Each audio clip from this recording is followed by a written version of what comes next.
Hello. Nothing there was unintentional. I'd forgot to start the chat before OBS on the server again, so you wouldn't have the chat on screen. Studio going live in 10s.econs.cher 100. Oh no, we're on already. Run away. Run away. End of line. First off here, Dave Starbuck, thank you for the tier 3 sub, holy moly, and for 27 months there. I really appreciate that. Thank you so much. And Ben, thank you for the 100 bits there. Yeah, I was slightly late because this thing is, well, I wanted to scan some pages for this so that I could make it a little easier for you guys to see them. This book is huge. It sucks to scan. And I was working on some other stuff before we started, so... Tier 1 gift sub to Hype Train. End of line. To Hype Train? Oh my gosh. So yeah, that took a little bit longer than I anticipated. So give me 1 second here. I need to fix the images on this computer so that you all can see them and stuff. So yeah, auto volume is... I mean, uneven, they're just different. I don't know. I have no idea. There's no way I can test it. Anyway.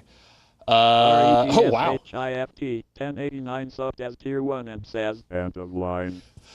Let's see. So, Pordizo, thank you for the gifted sub there. And Redshift, thank you for the tier 1 sub and for 27 months.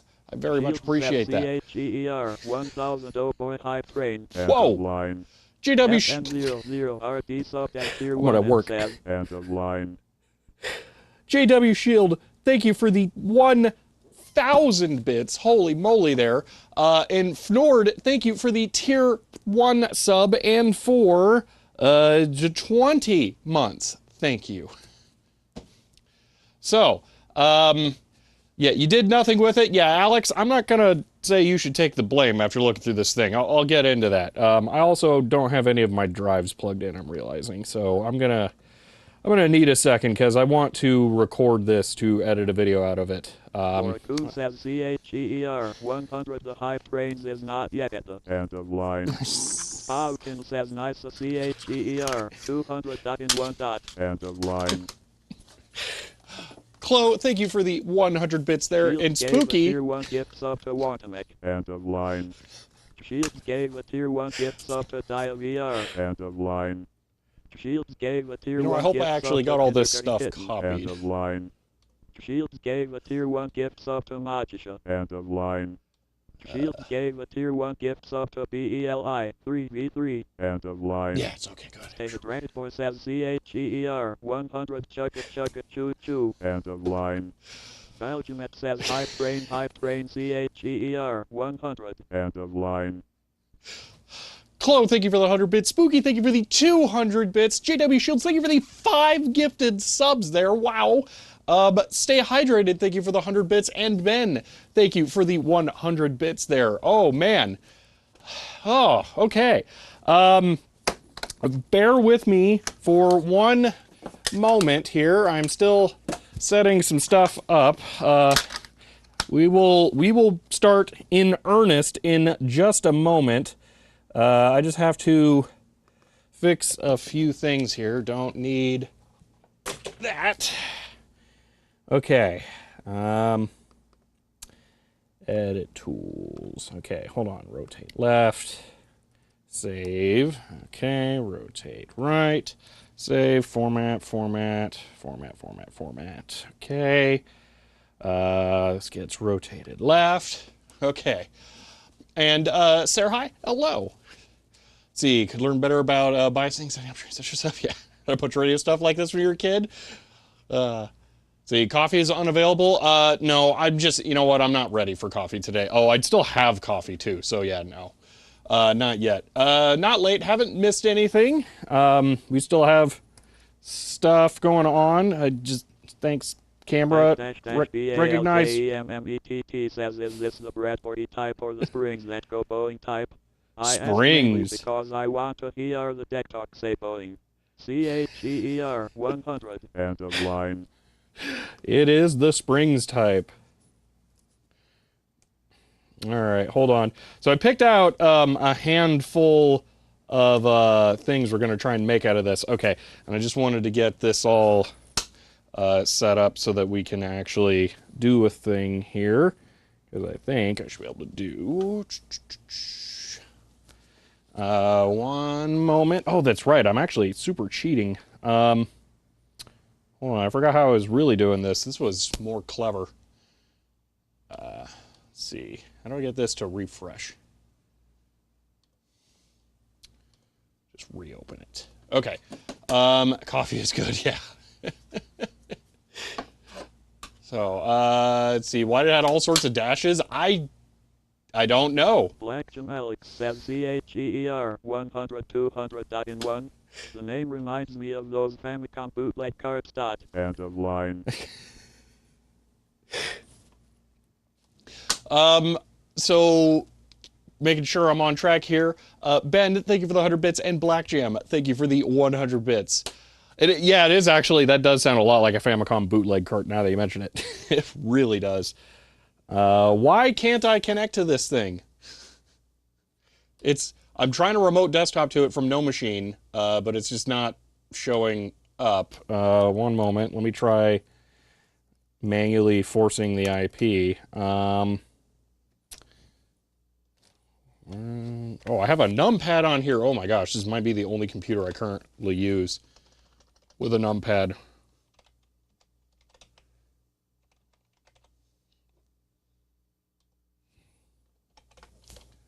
All right. Add. Okay.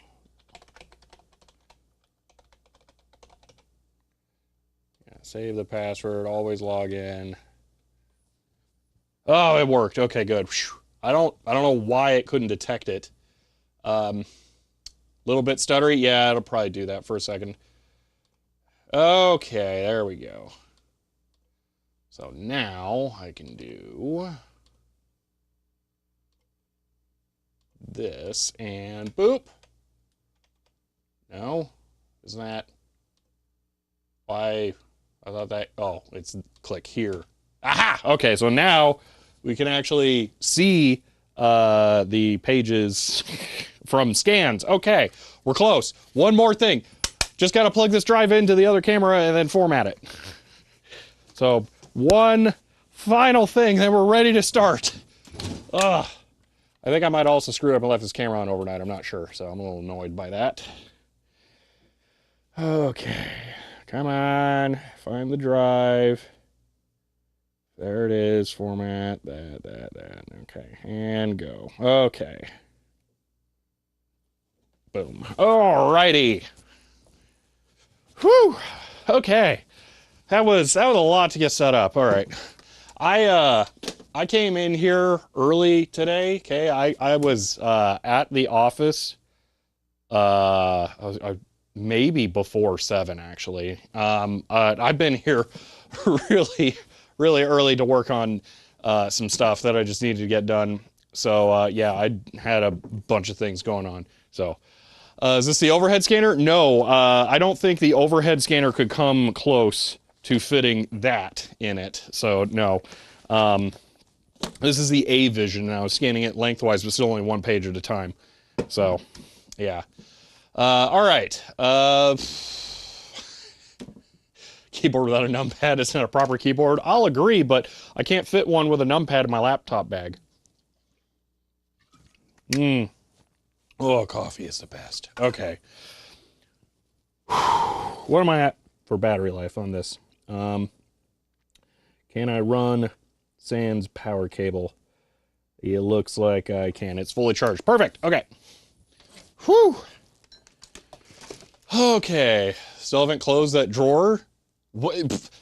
You gotta start harping on me for that? It's been open for like 2 years at best.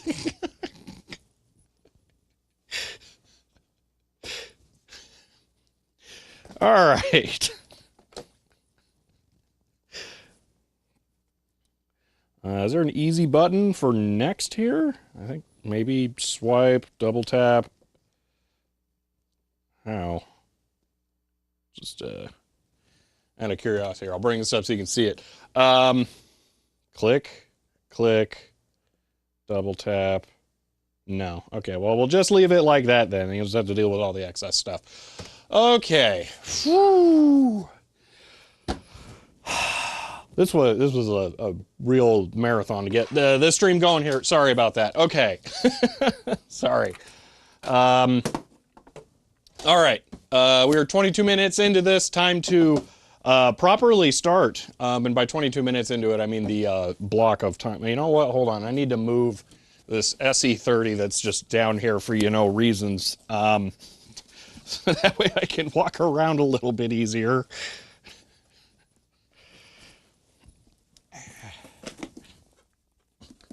All right. That's out of the way now. Okay.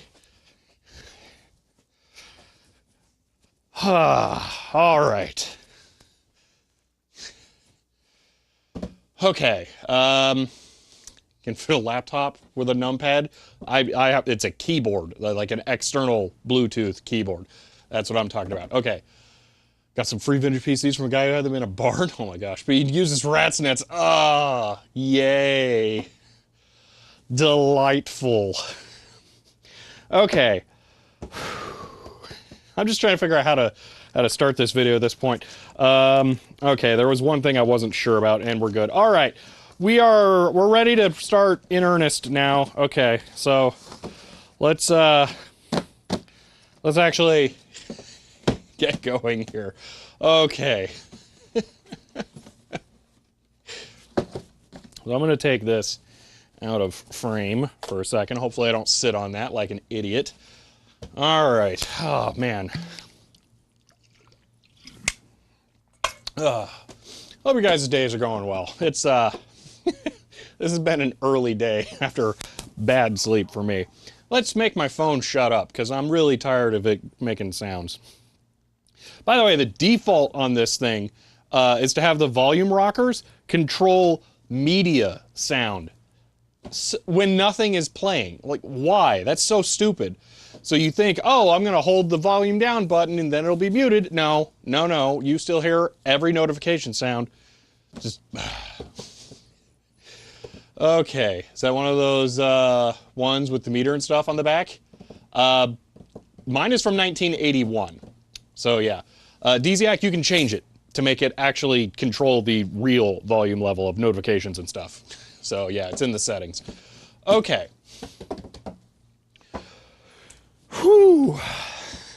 Let's let's begin. Okay, so like I mentioned, I am going to be recording a video out of this to try and edit.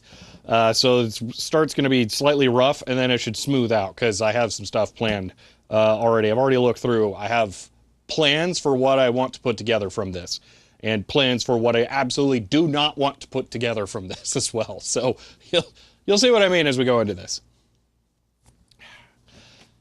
Okay. Hello there. If you're of a certain age, you know what? No, I can't open it. I was going to say if you're of a certain age, you might recognize this kind of thing, but that's literally every single video I make. Like, I don't make anything that's, anyway. All right. Hello there.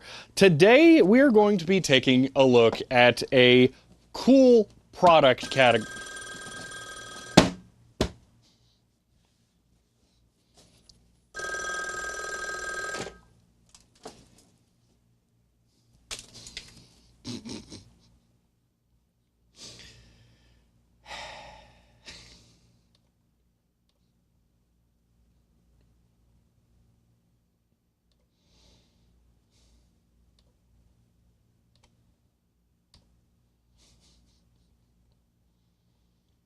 Okay. Hello there. Today we're going to be taking a look at a fun product category that kind of still exists today, but is completely different, because if you can find something like this that doesn't include a Raspberry Pi or an Arduino, you have found a unicorn. This is a Radio Shack 200-in-1 electronics lab.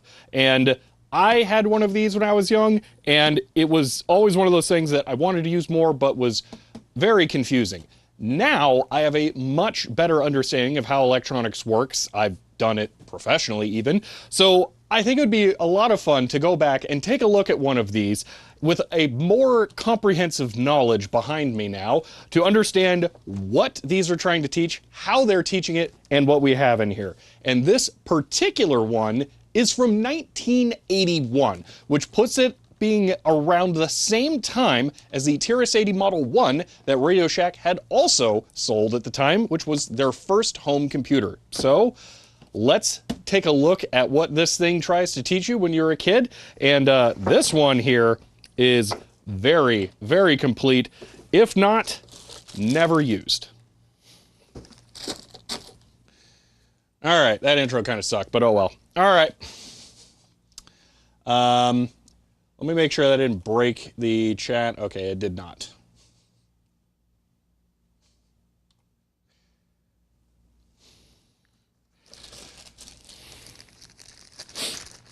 Just for the record, when there's something that might be a problem, that doesn't mean immediately make it a problem. Okay.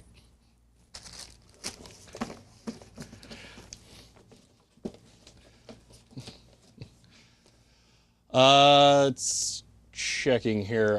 Deck Talk answers came in very quick, so I guess you already tried. I'm not sure what you mean. Deck Talk plays in his headphones. Oh, okay. I missed what the question was there. Hold on. Now someone triggered the Deck Talk. Okay, yeah, so the Deck Talk is not actually recorded for the video. Neither is chat. So when you guys say hi, YouTube, no one can see that. I don't edit the VODs. I edit recordings made in the cameras. There are drives plugged into every single one of the cameras directly. So, yeah, I don't have those kinds of things that happen. Yeah. All right.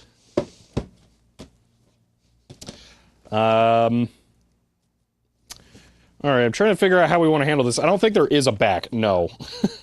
Oh my gosh.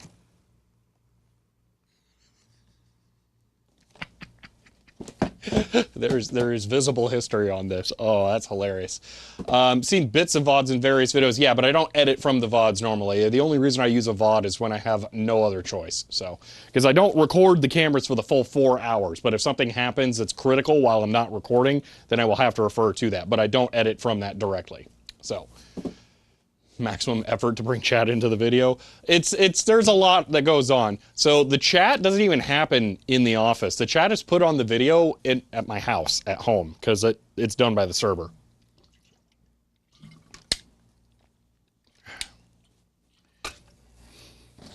All right.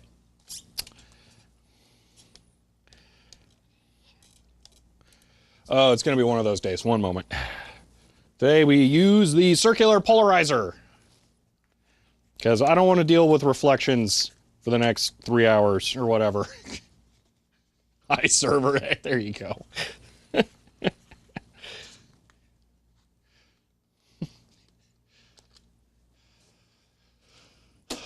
The recordings work. Here you go. This is a recording. Wow, it's so exciting. Woo! You can see shadows moving. Okay.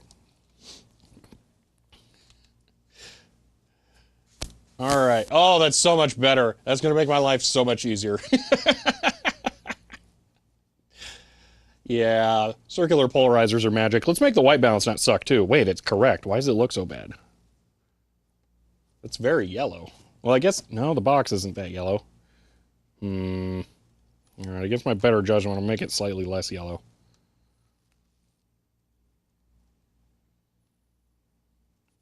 Oh! I have the CPL on there. That changes the white balance. That's what it is.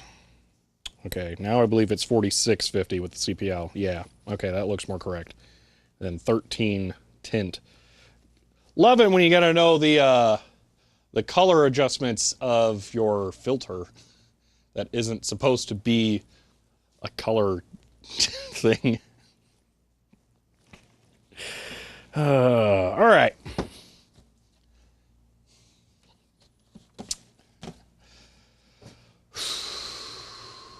$150 was so much better, came in a wooden box. There are a lot of variations of this. You know what, real quick, just for giggles.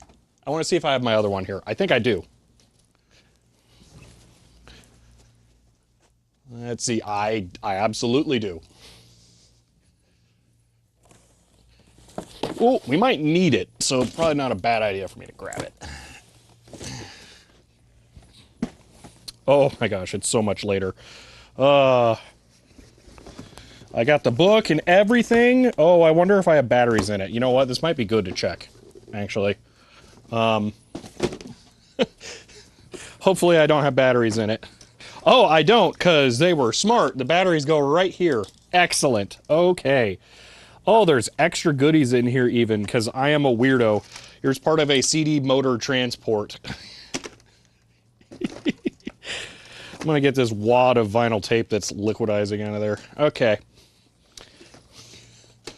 So yeah, there's the one I used, which appears to be nearly identical to this one, actually.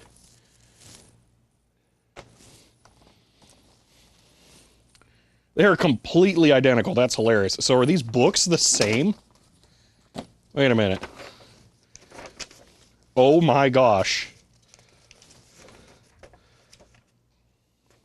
It didn't change for 13 years?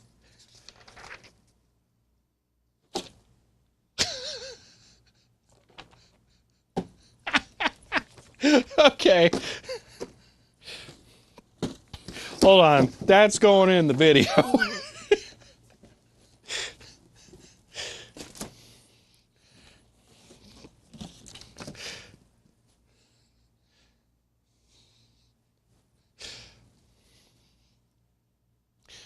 Now, I mentioned this one is from 1981, and that I had learned on one of these myself when I was younger. And that was actually done with this version of the Radio Shack 201 kit. But this one is from 1994, according to the manual.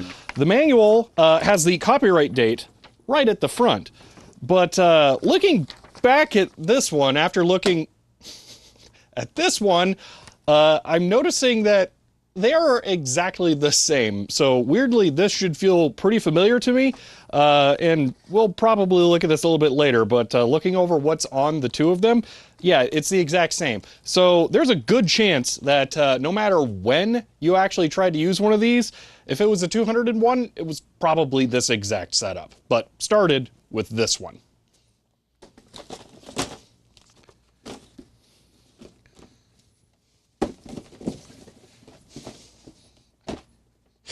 S-Dub Texas, thank you for the 100 bits.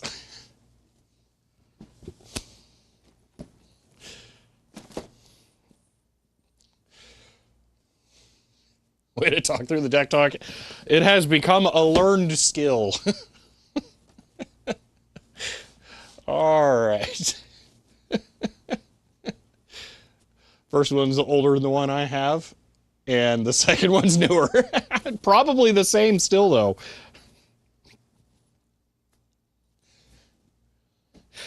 All right, so starting out, let's look at the box here. We can see we have the electronics lab itself, which appears to contain two kinds of potentiometers, a VU meter type device, several LEDs, a little paddle key, a speaker, and then behind the kid's hand over there are some external terminals. Going along the side, we can see some of the functions built into the board area. But other than that, it doesn't really say a whole lot about what it has going on. The bottom of the box is empty, but I do particularly like this. That is wrapping paper, still taped to this thing from when it was most likely given as a gift in 1981. I love the idea that this was a gift of some kind for someone, because you really need to know what you're doing when you have one of these. And I don't really think that this does a great job of teaching you, as we'll see. So with that though, let's get it open and take a look at it. Hold on. All right. So first off here, I want to compare this 1984. First off here, I want to compare the 1981 model to my 1994 model, because they fixed something that is like a huge flaw and so obvious. The book fits in the box. This does not fit in the box. It's wider than the box, which means that it permanently has this curl in it that I can't get rid of, which is just so irritating. But it's a small complaint, but it is a complaint. Now, when I mentioned that they're pretty much identical, let's just flip to page 1 in both of these here. There are the same program listings, the same little caricatures. Pull in to the next page. Everything is the same. They've updated the graphics slightly on the little guy here to match the respective versions, but everything else is identical. Go into the next page. Same story, same graphics. Next page. And now we're on to even the projects are exactly the same. Rain detector, electronic candle. They're identical. Which I was not expecting. It's kind of funny, and it makes some sense that, you know, once they designed 200 different little kits, once they designed 200 different schematics that you'd have to put together here, they probably don't want to have to change it, because it is a pain in the butt, and it's not like raw basic electronics changed all that much in this time, so it does work. But it is funny to see. I will say, it's quite the improvement. You can see just how visible the wires are here. They are extremely hard to see on this one because it's this grayscale with the dark background there. They're super difficult to read. So that was a massive improvement there. But other than that, they're pretty much the same. So we're going to put that one back to the side now. And we are going to work with this one, which I have picked a selection of schematics to look at because I think it would be fun to go over different elements of this book and why it's both good and bad at teaching electronics.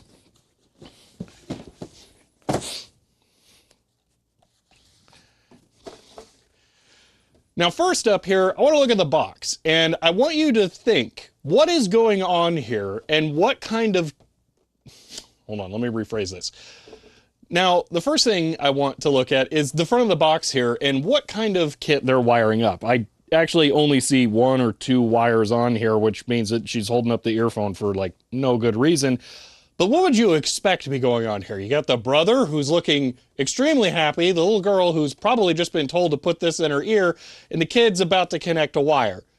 Yeah, you know he's about to make a really loud sound go through that headphone to mess with his sister. And wouldn't you know,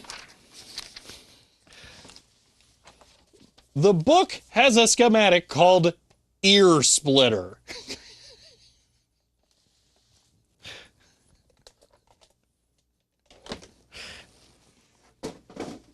Drat. Come on, where is it? Oh, did I not get that one scanned? Drat. I was hoping I could show you the first one here on chat, but no. Okay. I don't know if we're going to build a ear splitter. I'll get into why.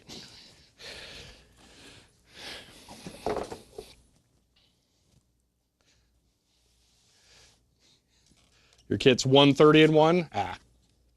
Ear splitter, just unplug the battery pack.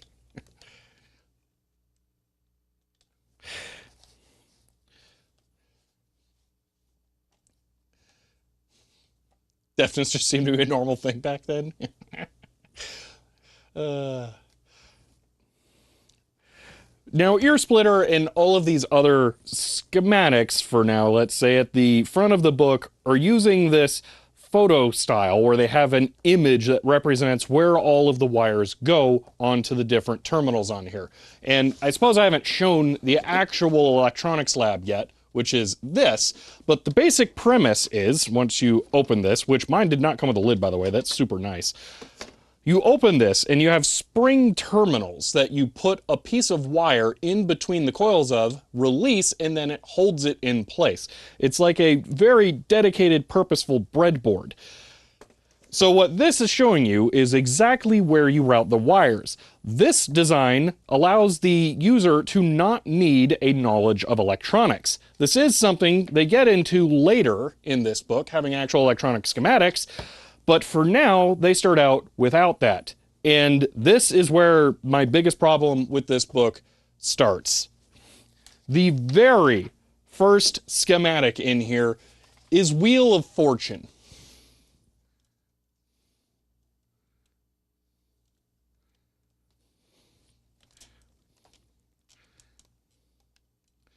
And for your guys' benefit, boop. Oh, hold on. Click. I can also just show you this page because I did go ahead and scan it. Oh, it's kind of a pain in the butt to do this. I thought I had this set up better. Oh, I know what the problem is. Hold on. No, nope, it just wants to. Okay, you know what? I give up. Yeah, I yield. So Wheel of Fortune here is schematic number 1. And I want you to just look at how many different wiring points you need to connect for this. This is absolutely ridiculous. This is way, way too many things to be able to connect for the very first schematic. You know, for novices. Yeah, exactly.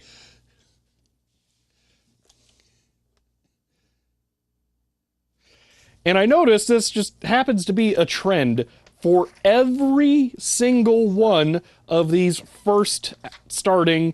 Hold on, let me know. And I noticed this is a trend for every single one of the non-electronic schematic diagrams here. And they try to sound really cool. UFO invasion, tug of war, burglar alarm. I mean, these try to sound like they're going to be really fun and cool, but no one is going to go through all the effort of putting these together, and especially not without the knowledge to debug these kinds of things, because you don't know how the schematics are working.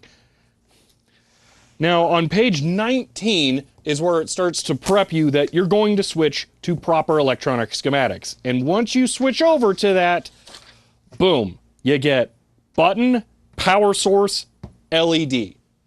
This is where this book should have started. Everything in the beginning here, in my opinion, is only likely to deter kids from learning how to do electronics. Because these sound cool, they look easier because you don't have to know how the schematics work, but they are so much more complicated that one little mistake in here, and you're not going to know how to make this thing work.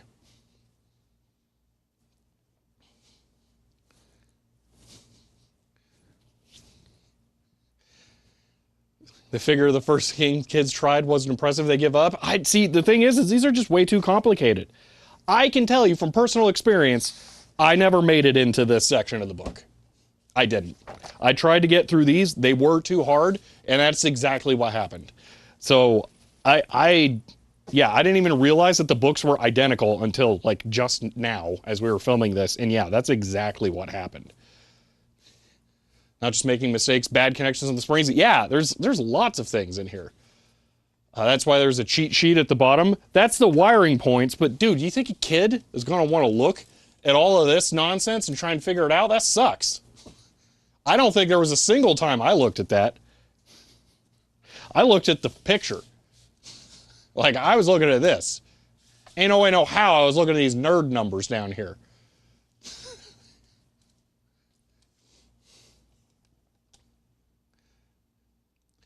Your dad had to help you with the complex ones? See, yeah.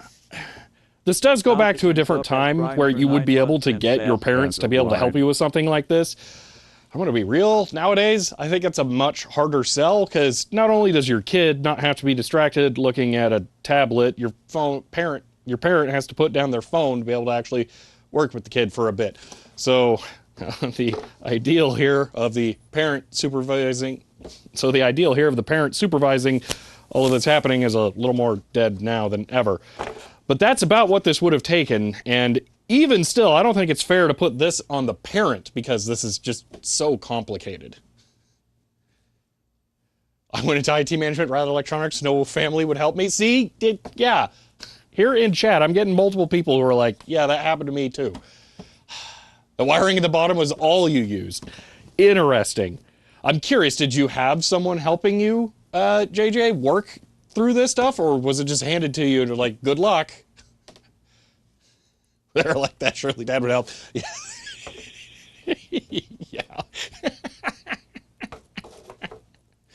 So we were realizing that if you design a circuit in KiCad, you need to send me the point-to-point wiring. Did you kids make point-to-point connections when they finally work at the Zenith factory making those newfangled color TVs? Oh, gosh. No, we were probably 5th grade at the time. It was easier than reading the image. All right. I don't know. I'm not sure when I would have got that. It may have been before 5th grade, though. But I don't know. I don't actually know how long they sold that for.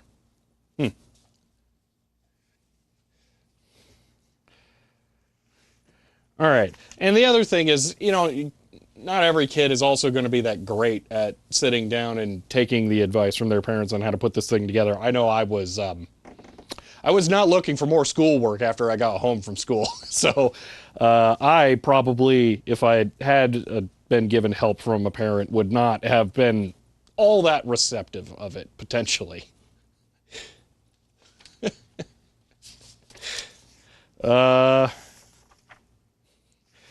But that's enough talking about this. I think it's time for us to actually work through one of these. And because I do think this is the place to start, we're going to go ahead and start with the light telegraph here, which is a really fancy way of saying we're going to hook up this light bulb to that switch.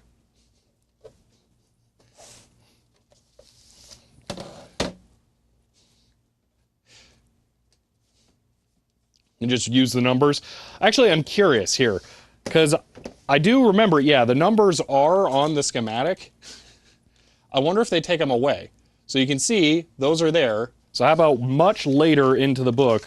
No, they never take them away. See, that's at least good. I don't know that I knew that then. That would have been very helpful. They do also have the wiring sequence still down here. But yeah. All right.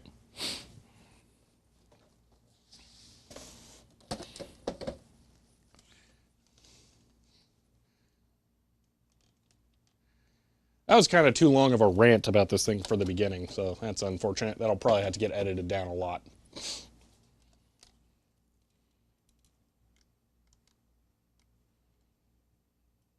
I'm having a real hard time exposing for this thing.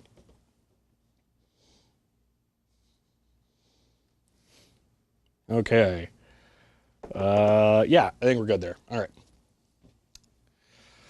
So before we get started with the wiring, let me go over what all we have here, because this thing is really kind of awesome. Just as like a prototyping device, or just, you know, for what it's meant for kids. So we have a group of different values of resistors here. There are some duplicates, so we have a 300 there and a 300 there, 1K, 1K. So some of the common values are repeated. We have one diode, or that's one germanium diode, and then two silicon diodes there. We have the antenna with multiple tap points on it, a couple of transformers, input and output transformer. I'm not quite sure what the difference is there. Then we have batteries. So yes, on the bottom, we will be putting in 6 AA batteries. And this is a kind of clever way of doing this. They have multiple tap points for the batteries up here to allow you to get different voltages out of this. Those voltages are not going to be super stable. They will droop over time as the batteries deplete, but it's good enough for this. We have a relay. Then we have an HD7400 here, quad 2 input NAND. And then we have a 7476. I think it's what appears to be a Fairchild part. Yeah, this is a dual JK flip-flop. Then we have a range of capacitors. I'm just kind of hoping that the electrolytics here are good. I also don't know what's inside of this. I'm going to guess it's not that complicated. Probably just a lot of, well, I was going to say a lot of wiring, but realistically, nothing in here should be connected other than like that stuff. So I'm not sure. And then we have everything that goes to the front panel, which does include a 7-segment display here, interestingly. I don't think I have seen a single good example that uses the 7-segment display in this book. You get a couple of pages into the actual schematic portion, and then it tells you like, oh, here you can press a button. It was this page here. Press a button one way and it'll make the number 3, press it the other way and then it's 8. They're just turning these two LEDs on and off. So that's not too impressive there. And yeah, I don't remember seeing anything else in here. I've not looked through the whole thing, but nothing jumped out at me where they make better usage of that. So in all fairness, they don't have good encoder decoder chips for the 7-segment display on there. I'm guessing they just threw it on there for giggles. So yeah. But that's a good walkthrough tour. Let's go ahead and do that first telegraph key light. Let's go ahead and do that first telegraph key light schematic. Yeah, no BCD to 7-segment, yeah. Does it even have 7-segment display encoder? Nope.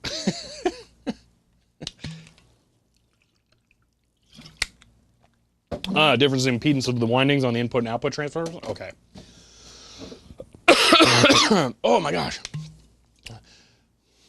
Has to look fancy, yeah, really. You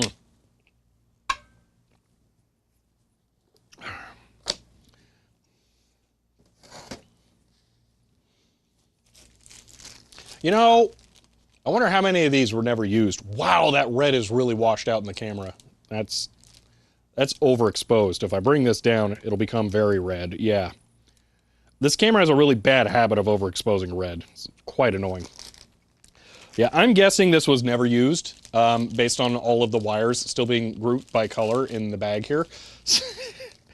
And I think the gift wrapping paper on the bottom's also kind of an example that it was, I don't know. Just, yeah, I don't know. But it's in good condition for me, which is nice, so. All right. For your benefit, I can do this. Boop. Oh, this time it worked. Weird. So there's our schematic. Whole complicated thing.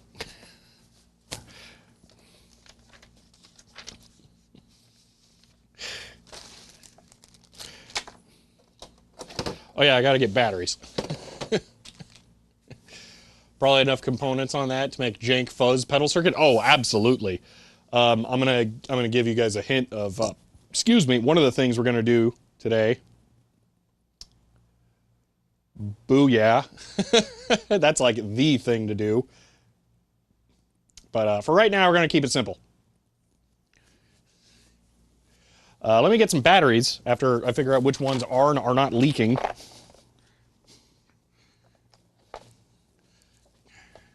It feels like something we got for Christmas and then take a look at once and put it into the closet. Yeah, that's kind of what I'm saying, and that the way that the documentation starts out doesn't help. Okay.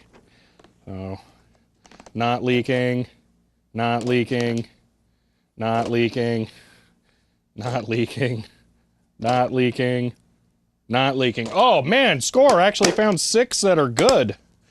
I found another one of these that is just green on the bottom somehow.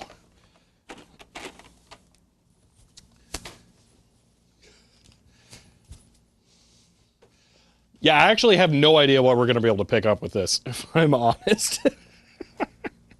So this will be it'll be interesting when we get to the crystal radio part.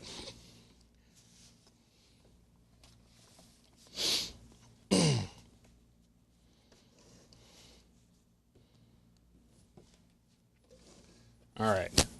Are you checking or praying for those batteries? What do you mean checking? These should be new batteries, but some of them have started to leak in my holder.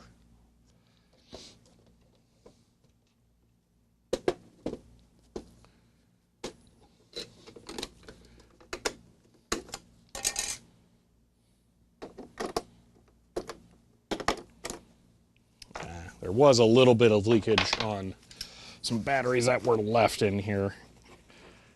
So it was used at least once, but thankfully it wasn't too bad. Kind of impressive, because it was probably only used once in 1981, or around that time. I think I saw in my book that the next update to this was 1984, so it would have been between 1981 and 1984 that you'd most likely get this version of this kit. All right, with that, that's it. Since they just expose power through the battery terminals, you don't actually have to turn this on, so yeah. Aren't high enough voltage tastes like 9 volts? Oh gosh.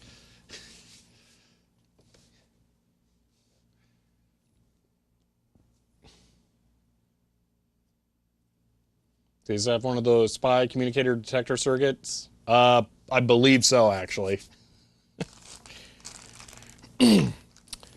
All right. I'm going to take my wire here, and we're going to go ahead and start the schematic. So, oh my gosh, it's coming back to me. You instantly don't know where things are going. So you know the lamp here, okay? And then the schematic itself actually has numbers on all of the pins for the parts, which helps to know where they are and what's the correct thing, especially when you get to something like the resistors. But you never know what wire length is going to be correct here. So let me find all of the point-to-points first. So we got 169 to 167. So that's right next to each other. We should use a short one for that.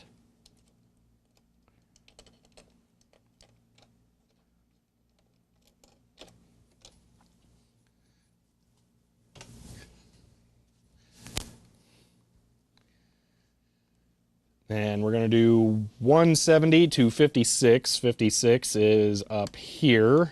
So here to there. Is that that'll be a blue wire. And I think they have a special thing that they denote when you use this green wire, which this is not stripped actually. Hold on. What? I didn't realize that. So they give you this unstripped wire too. Okay. So we're going to grab a blue wire.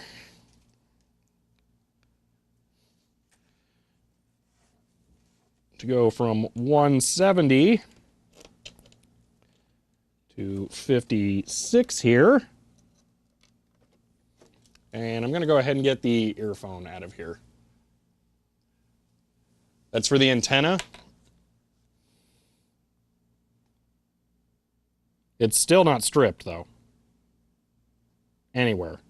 Yeah, here's the other end. Both ends, not stripped. But in the book, It does specify... hold on. Long wire for some connections. Because I think there are points where the blue will not reach.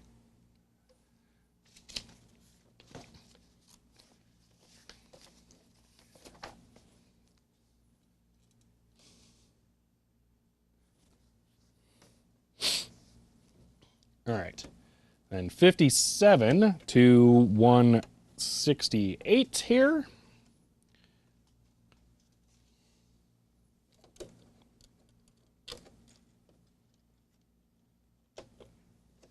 And no, there's only 4 wires here. There's only 3 wires. What? Don't tell me the incandescent bulb burnt out. Did I get the batteries in right? Looks it.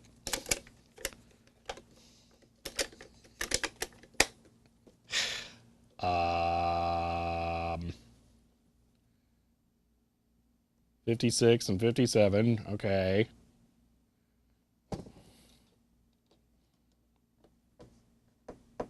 Huh. All right, let's bring a multimeter into this. Are we getting power? Is the switch working? Am I going to open this up and find the whole thing has dissolved internally?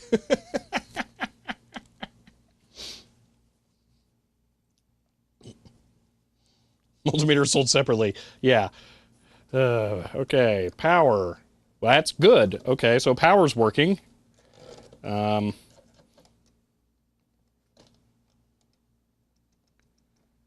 is getting through there as well. Almost seems like I got it backwards, though. Negative. So 56 to 170. 56, 170. 57 to 168. Okay. 67 and 69. What gives?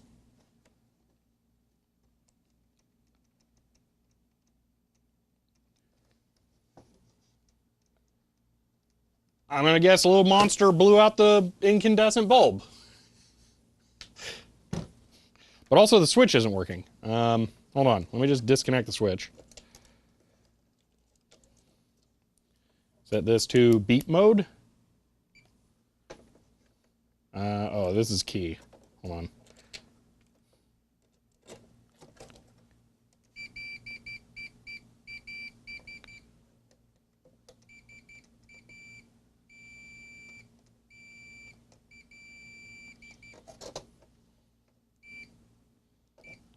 Well, it helped my probes weren't sucking.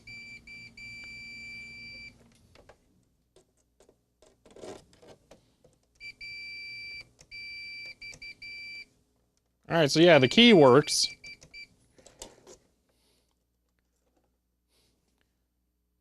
The lamp, not so much.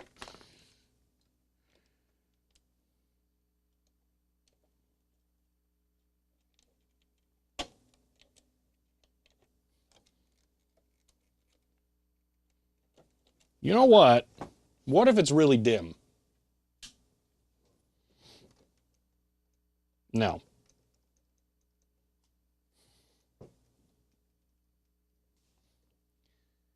Well, the LED is going to have current limiting. All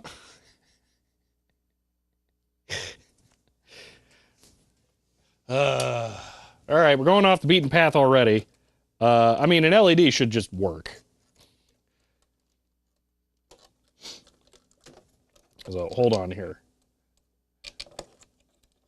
0. Let's go to... I can't reach that. You know what? 470. Sure. 470. And then the other side of 470 to ground, or yeah, the cathode. And then this is power. We'll go to anode. Yep.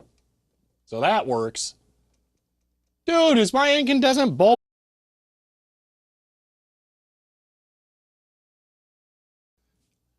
And there we go. It fully works.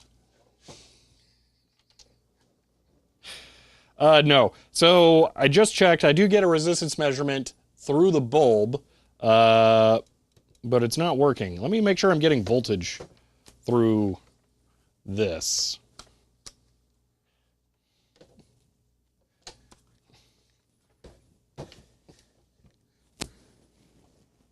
Oh, this is not easy.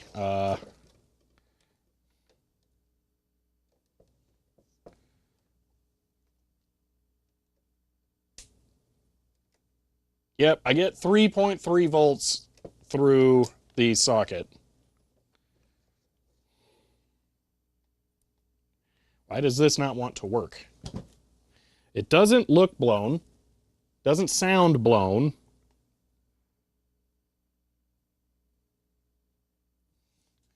And one of the benefits to an incandescent is that you can look inside of it.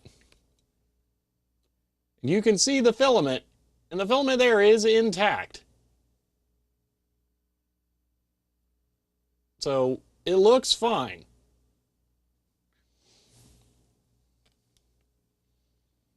Oxidation, this isn't an I9.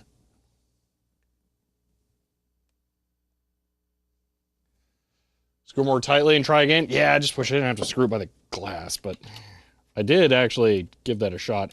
We might try some deoxidant in there.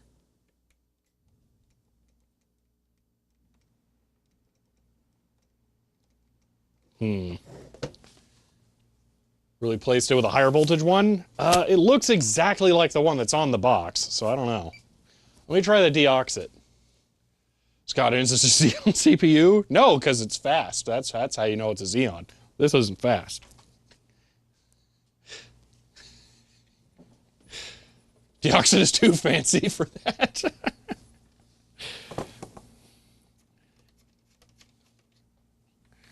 All right, just gonna put a little bit on the threads there and some on here.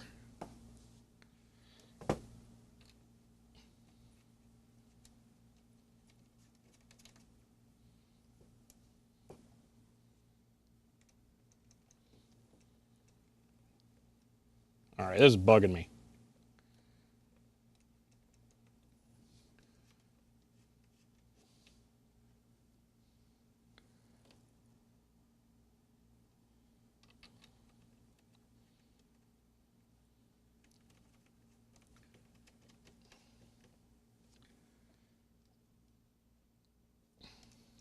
I bet the 1994 version does not have an incandescent bulb.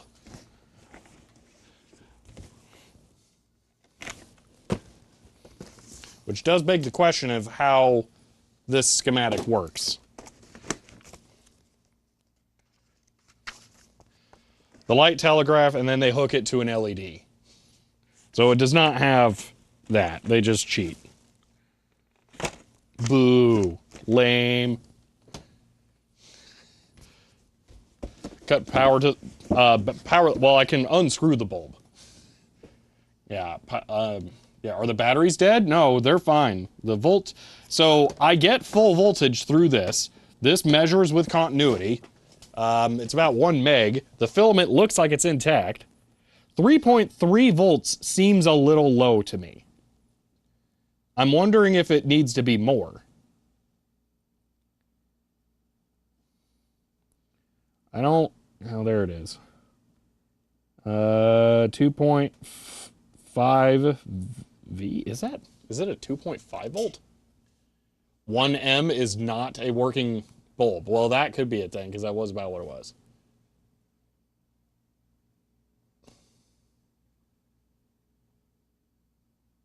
Stop bouncing.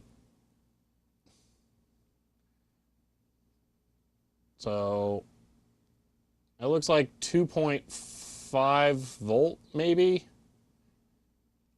Frankly, it's hard to read to me in person as it is to you. So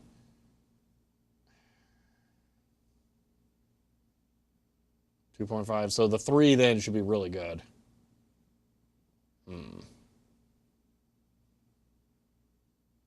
Okay.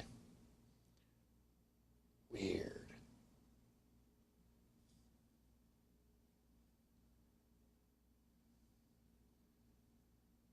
I don't see any loose filament. That's really bugging me.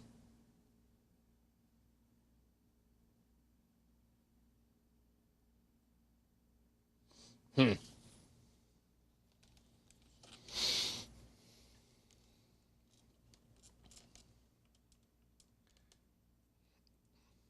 I really don't like that I'm going to be immediately thwarted on the very first schematic.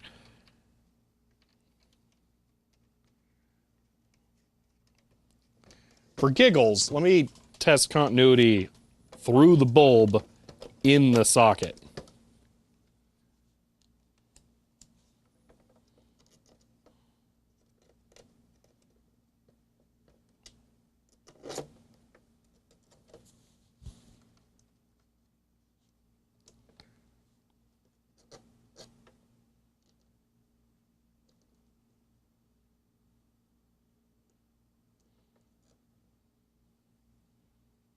Well, I'm not getting anything there.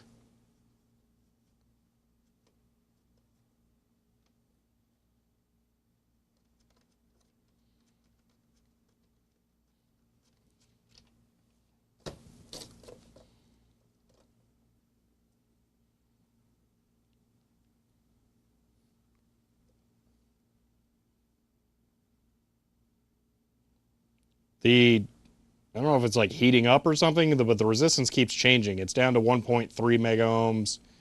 It started out a lot higher.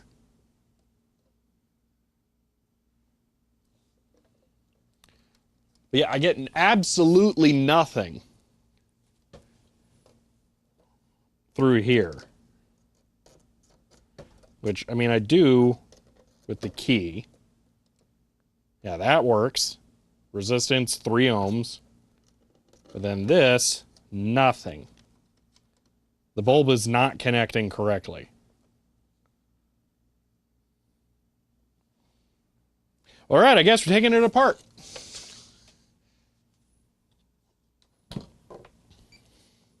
Because I want to know.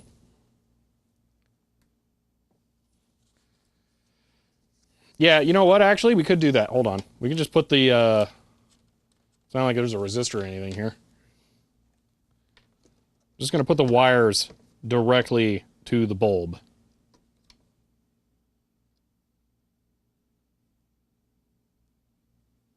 Okay, so nothing. Well, that sucks.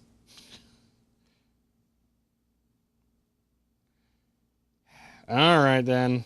I guess it's dead.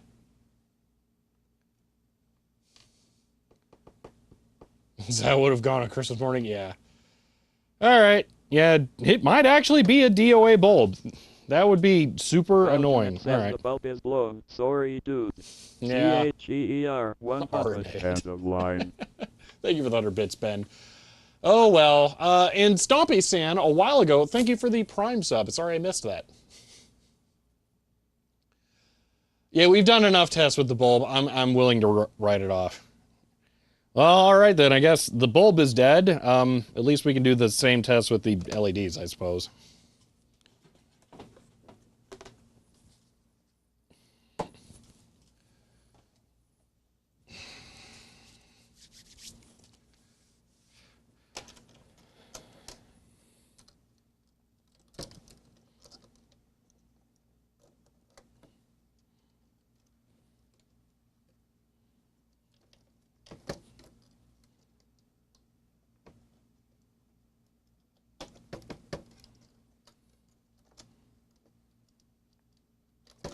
All right, so here is my modified version of the light telegram schematic. So this is a common cathode, you could say, configuration. No, this would be a common anode configuration if you were thinking about it other ways. So I have power going directly into the LED, and then I'm current limiting it with a 4.7K resistor up here, just because that's the one that could reach with the blue wire. But yes, so we can control the LED with the front key there. So there's something at least. Hopefully nothing else has failed.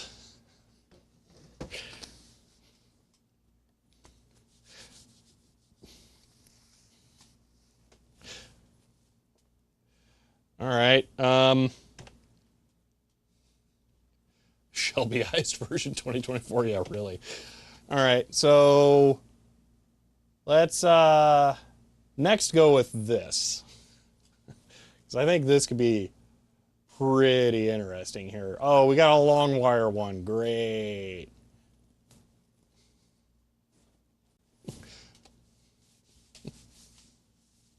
Remembering why I found these things frustrating, red LEDs with cheapest all they came with, you can't see them. Ooh, that really sucks. Yeah, that's super rough. Timing diagram? Yeah, I bet there's not many of these in here with timing diagrams.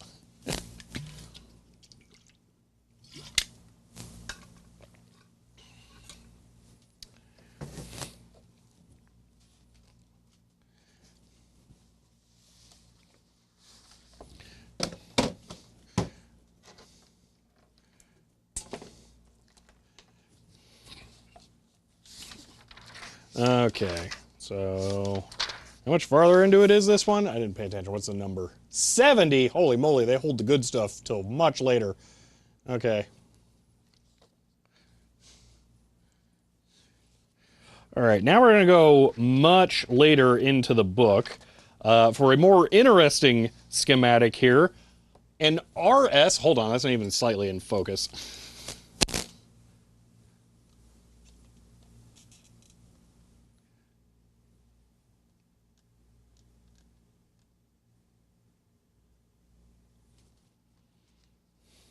All right, let's fake flipping through. I mean, I'm actually going to flip through, but, you know. All right. Hold on, not get the wires in the book. Okay, now we're going to go much later into the book here because I want to make an RS flip-flop. Now, if you don't know what this schematic does, this is one of those really cool ones that's just incredibly fundamental. You have a set and a reset wire and line and an output on this. So you have 3 different signal connections. The set allows you to set the signal high. The reset allows you to take a high signal and reset it to low, and then your output just lets you read what your controlled signal is. So this one is a great example of how you can store a bit of information to reuse later. So let's go ahead and wire this one up, which is a little more complicated, but not too bad. It just looks imposing with how much more stuff is going on here. Thought the good stuff was early in the book? No, no, no, no. That's all the awful, horrible stuff. That is truly terrible. By the way, if any of you play Factorio, I highly recommend you learn how to make one of these with combinators. Very useful. Okay.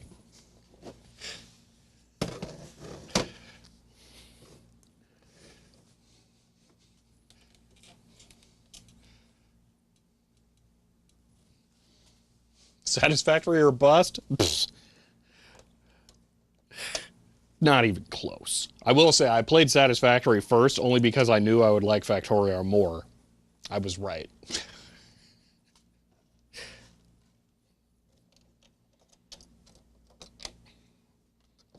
Oh, I just had a brilliant idea. Old school ceramic disc caps? Yeah. Play Factorio now, and yes, it's a very good thing to know.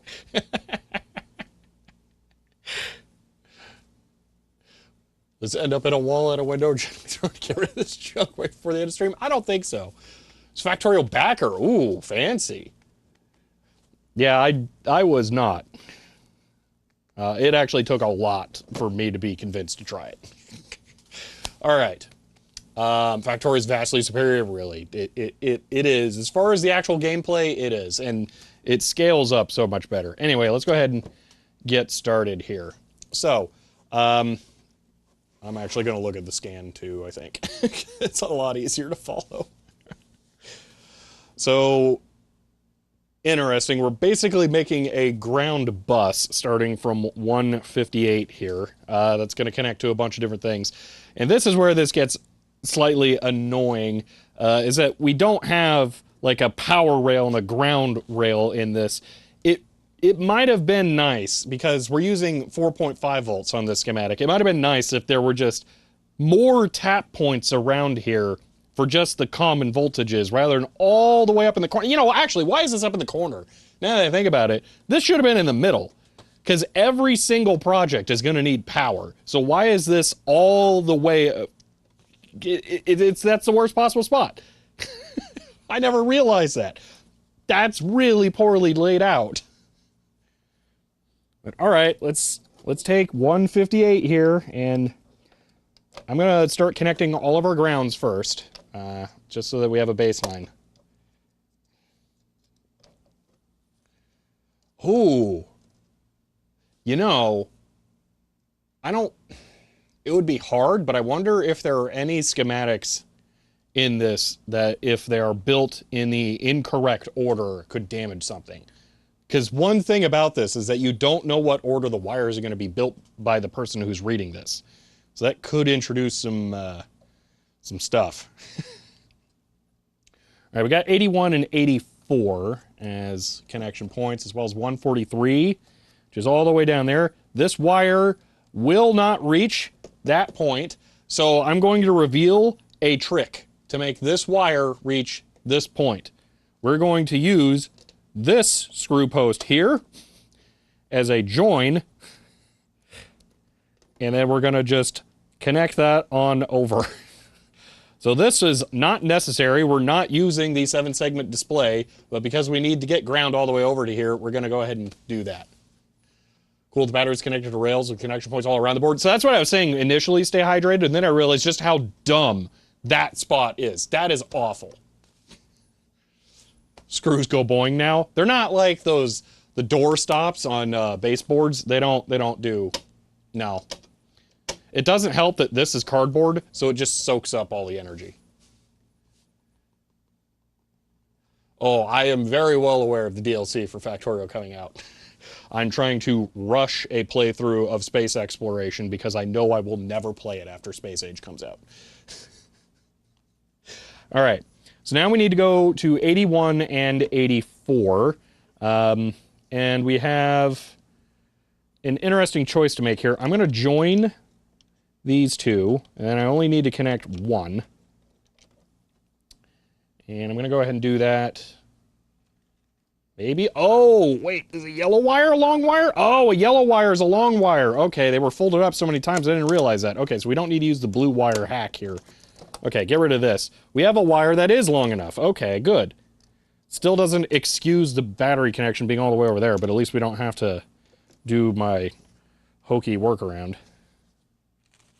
All right, so the red wire is intermediate and will work perfect for this.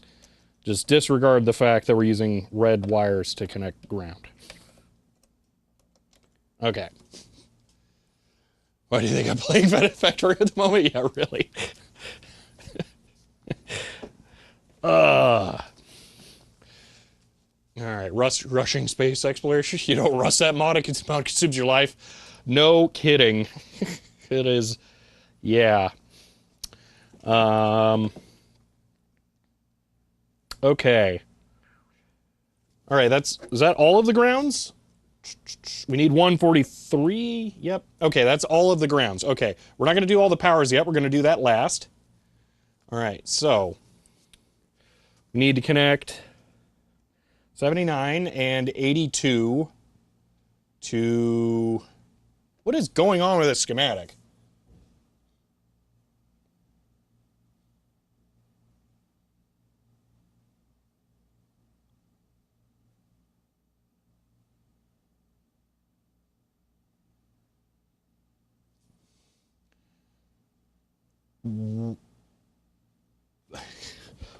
What are R and S connected to? What?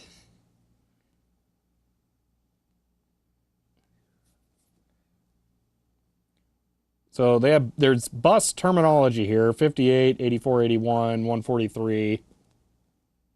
With a long wire in there, but what is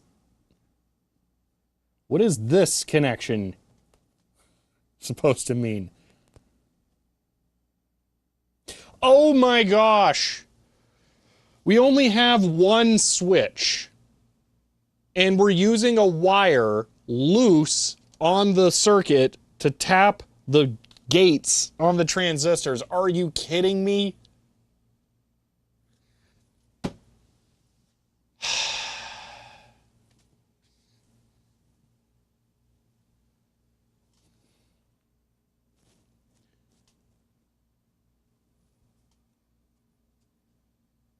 And then we're using the paddle switch as an all power, so you have to hold that. Yeah, I don't like that for this.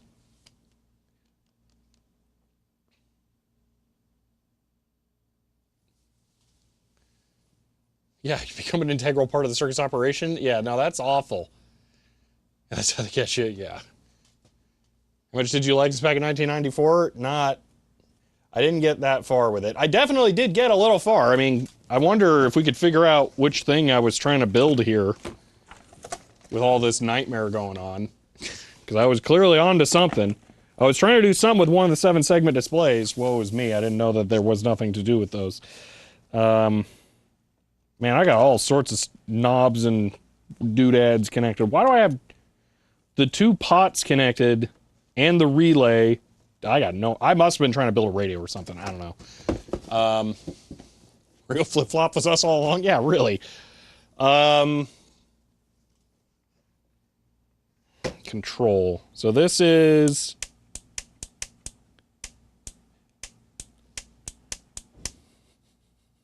All right. All right, let's continue. We're going to do it their way. For now. Okay. So we're going to have a wire that goes from ground, and I'm going to go ahead and use this one here, and this will be just loose and flops around so I can tap it to those. So let's just tuck that under the front, I guess. And from here, we're going to connect the gates to 2 4.7K resistors, and then we're going to tie those high. So we'll be pulling the transistors low to be able to do this. Box manual's in way better shape. It's actually in fantastic shape. My other one is in pretty good shape. It has had some sun exposure, unfortunately. But yeah. One of the pods actually variable capacitor. Yeah, that's the this one here. All right. So we're connecting those to power, so I'm going to go ahead and go to the sides here.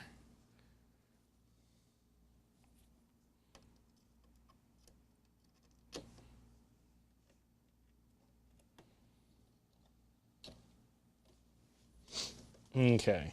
One of these okay, I get what's going on. So this will go to 82 side. Goes here. Come on, get in there. Goes to a 1K.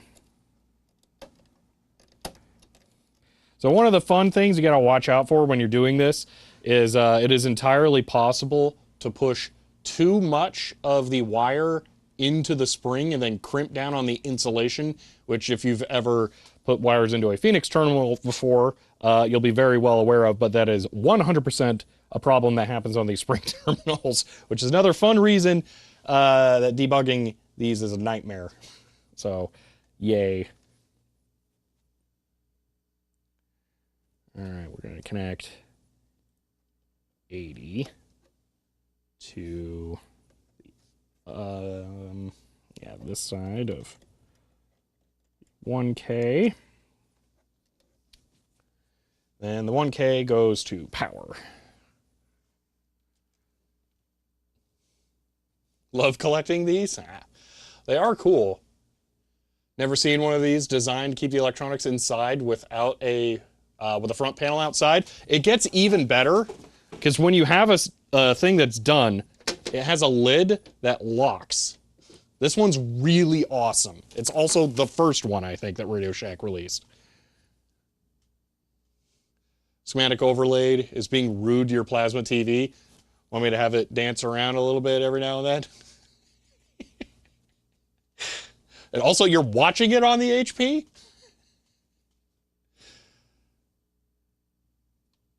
See, I can make it a little bit smaller here too.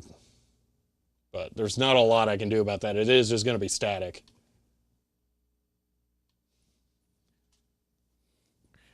All right. 1K to drat. How is that not also a long wire? I mean, I guess technically if you went from 16... No, 19. They want you to go from here to there without a long wire. We can make this work, though. I'm going to plug this in over here, this here, and this here. And because it's at approximately the same level, I can barely get it, and it came loose. Barely sneak it in there. Okay. Or just not simply debug a 201 kit? Yeah. Side panel is hard to see, in my opinion. It should have been facing up. So the side panel is not hard to see. Well, on my second one, it's actually angled outward a little bit. But this is, it's fine. It's not a problem. You would normally be shorter in the chair that you're sitting in that would also be lower relative to the table. So I'm not going to complain too much about this. Okay. So that's that side done. Oh, it's a 1K for both. I don't know how I totally missed that. All right, that's crossed this to here to power. Okay. Then we're going to go with the other 4.7K. Joined. Nope. Here to a 1K. And then this also goes to power. So we'll just go ahead and share this connection.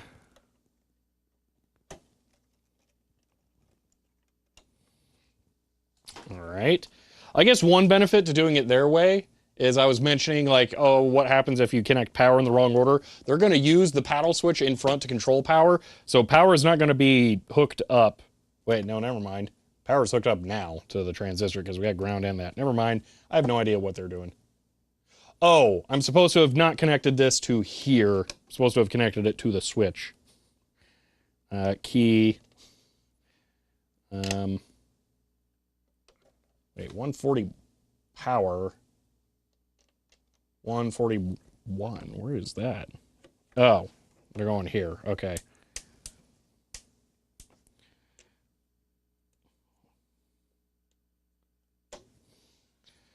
That will have to be a long wire.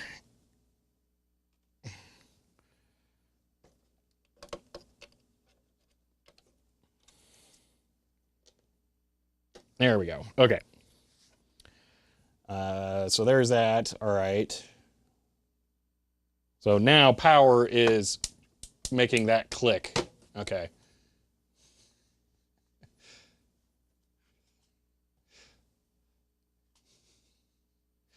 Why is this triggering a PTSD reaction? Hello. Just joining in. Did I miss anything? CHER 100. End of line. David, hello. We are just, we're working through this. I am not sure we're going to get through as many of these schematics as I thought. This is taking way longer than I realized when I even already actually know what I'm doing. I am definitely having an appreciation of why this was a difficult sell as a kid. Okay, so 22K is here. So we need in the middle of this nightmare to connect one more there to here. Okay, and then the 22K goes to the VU meter here, meter. What am I doing with this? That's not, what, 143? Oh, yeah, that makes sense. Okay, so this goes to there. That's a red wire length, if I ever saw one. To there, okay, just for giggles. Okay, it does Does do stuff. All right.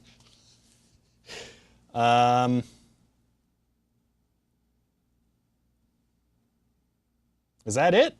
Wait, why is that doing stuff?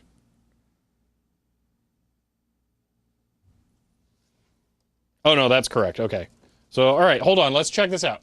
I think that might be it. So, no, because I don't have 83 connected. Wait a minute.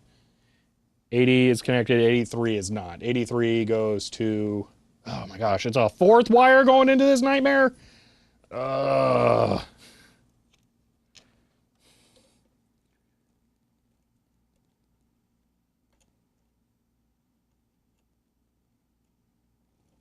Trying to not make the mistake of putting multiple wires into the same coil, because then they all just fall out. I guess I use that thing more than I realize, because I remember a lot from it. All right, maybe that'll work. Oh, gosh. Okay, so on, all right, we'll tap left, tap right. Boom! It works! Okay! Ah, it actually works. Perfect. So, this is our output. Our state is currently on. If I tap the left gate, it turns off. If I tap the right gate, it turns on. Off. On. It's just really annoyingly done, so you have to do this and this with your wire. Ha! Now let's make it not suck.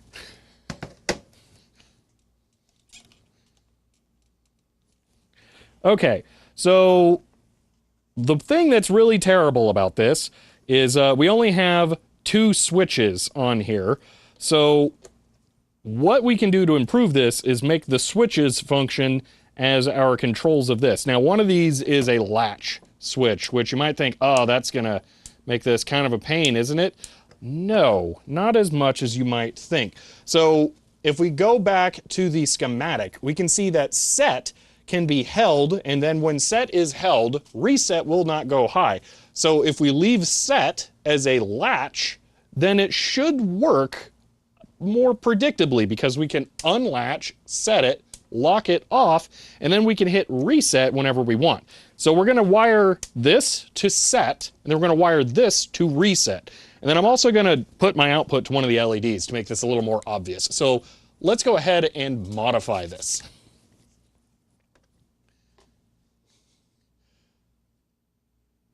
Another SPDT labeled select. Oh, I hadn't even noticed that. Yes. Oh, that's beautiful. Yeah, it was just pointed out to me while I was working on this live that we have another toggle here. That's even better. Okay, why are we not using that for power? This is awful. Okay. But we'll go ahead and we'll leave this for power control then, because why not? But we're going to make this our set point, and then we'll make this our reset. So essentially, we just have to connect ground here to this point here. Then we can connect this. We'll make set up to here. And then we connect ground to our key. And then this to reset. Okay, so on, that's active. Turn that, hit that, boom, we can control it. So set, reset. Now let's put that signal to an LED so we can actually see it. So our signal comes from the junction here, I believe. So we want to tap off of that. Not exactly sure what voltage and power we're going to be at, so I'm going to go ahead and route that through a 100 ohm LED just to be safe, which means I have to run another wire into this awful, horrible post of nightmares, but whatever. And then I have exactly 1 more long wire left. Oh, I got 2 more. The other one is now on the ground. Let me grab that. We're wiring this to a 100 ohm resistor just so that I have some kind of current limiting. Because I'm not sure exactly what's on this signal.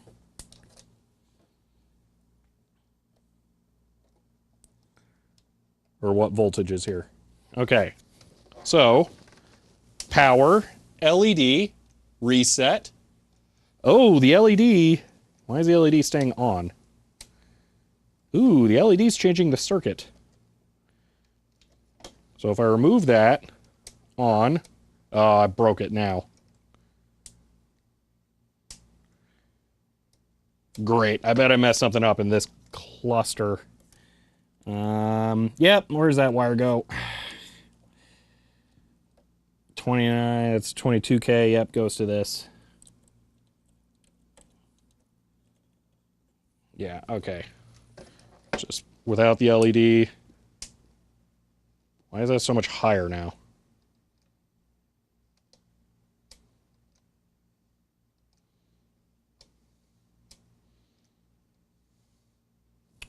Okay.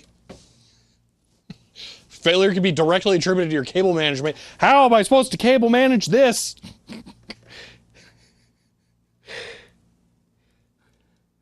Okay, hold on. The meter is here, to there, to there, to there. That's all maybe correct. This white wire is not too confidence-inspiring. But it is connected. Okay. So if I connect this here, nothing.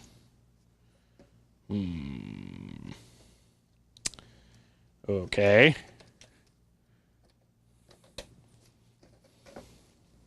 On. Reset. Reset. Okay, something's gotten wonky.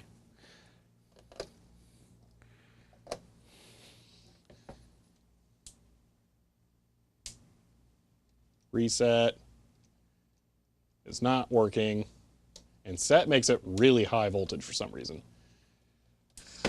Cool wire-free breadboard thing. In which I'm momentarily forgetting. A breadboard? No. Ram the lid on and hope it doesn't get dropped. Yeah. Okay, hold on. Let me check all the gate wires.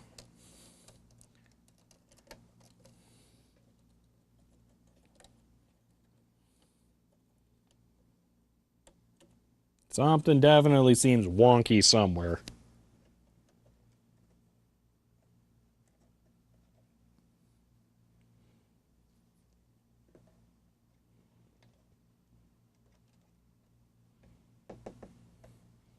So I should be able to remove this. Wait, is this one good? Yeah, that one's good. And this. And then go back to tapping this. And this should now be equivalent. So low. Oh my gosh. Off. Yeah, reset is not resetting. And then that goes super high. What changed? Okay, this is the meter. That's... Wait, is the meter? No, the switch should be going through 1K. From the gate, it is... This is...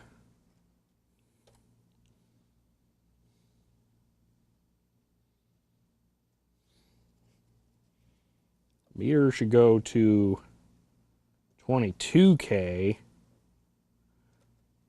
Oh, that's a meter. Okay, 22K to that. Oh my gosh. Blade shadows off fault. Yeah. Oh man. So you just blew a thing. You blew your transistor? Really? What?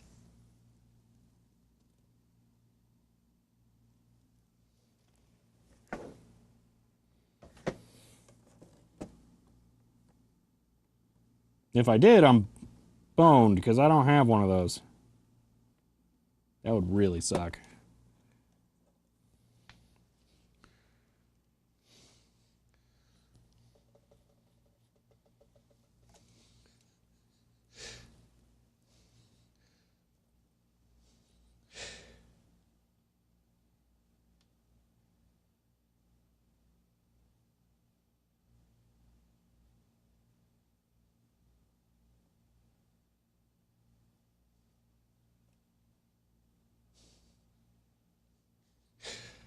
I would be kind of shocked if it was broken.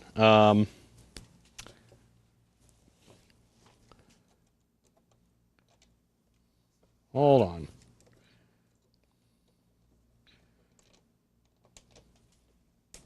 We turn it fully off.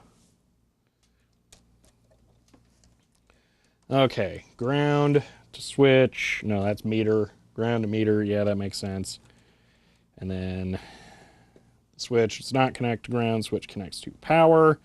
The other side of power is connected to the 1K. The 1K also connects to the other 1K. Okay, so the power 1K connects to... Hold on, do I have these flipped? Wait, what? Meter to this. Then that 1K goes to 80. Wait, do I have these backwards?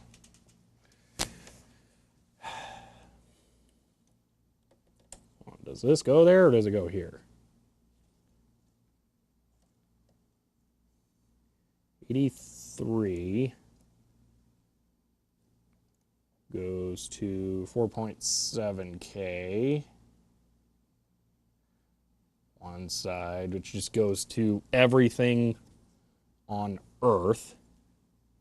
And this goes to 1K. I think I may have had the meter plugged into the wrong side.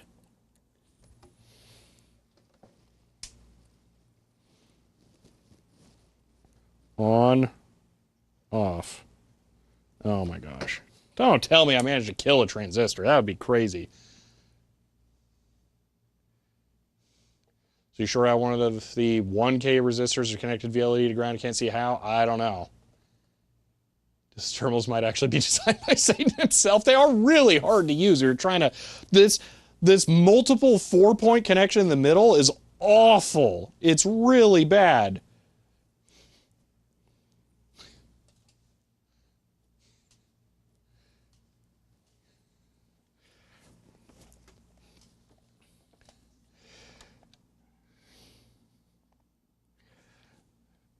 All right, hold on. We're gonna redo everything up here because I would like to know if the transistors are still good or not. So I kind of was bad. I didn't follow the numbering. I just used the components as components. So it doesn't all match up with their schematic perfectly. That is my fault to have done that. So let's go ahead and do that this time. Okay. 142 goes to 29. I'm just going to by the numbers connect everything. Okay, so there's that. This is 80. 80 goes to 20.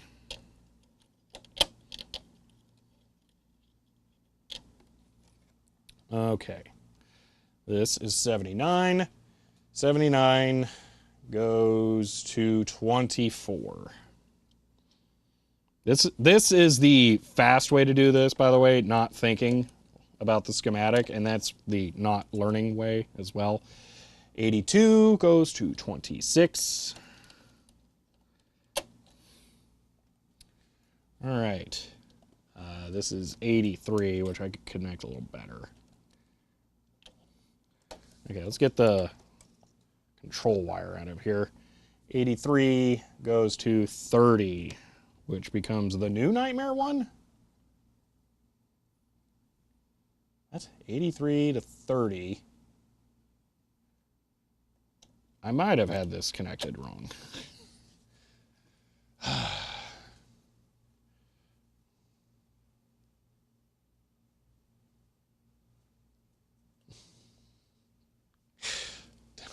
A lot of cooking with mates. Just thinking to toss 200 out, but maybe I'll not do that. Oh, I would not. No.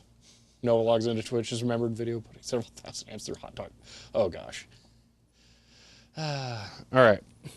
So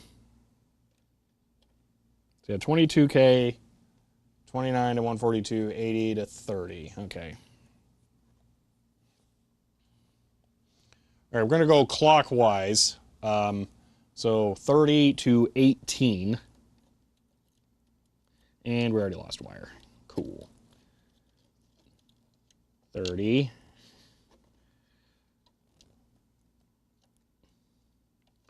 To 18.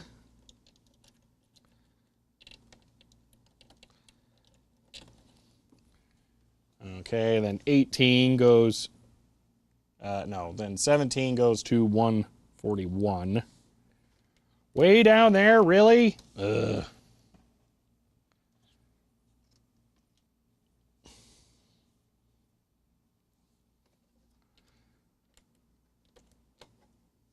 Okay, 17, 141. Okay, 30 to 29. Okay, and then 29 to 142. That checks out. Okay, 20 or... Oh, gosh, okay. That's how I did it before. Oh, man. So 29, 30, and 18 are all joined as one dot. So they're showing a dot to indicate that the wires are all joined up. So I could go 18 to 23 to avoid jamming 4 wires into one spring terminal. So I'm going to do that.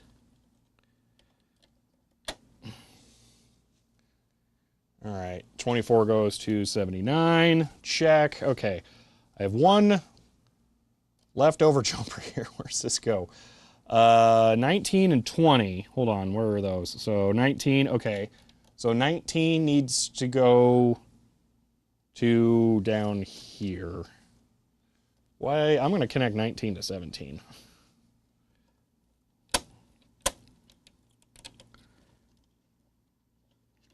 Okay. And then I still think I'm missing one. So 20, 25, and 80. So 80 is, you know what, hold on. I'm going to make it a little more obvious that this one's 80. There we go. 80 is going to 20. That's 26. That's 25. Okay, 25 should be connected to 80 and 20. Okay. This is miserable.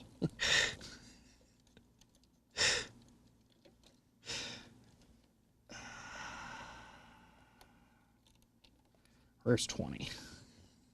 There's 20. Okay. Is that all of them?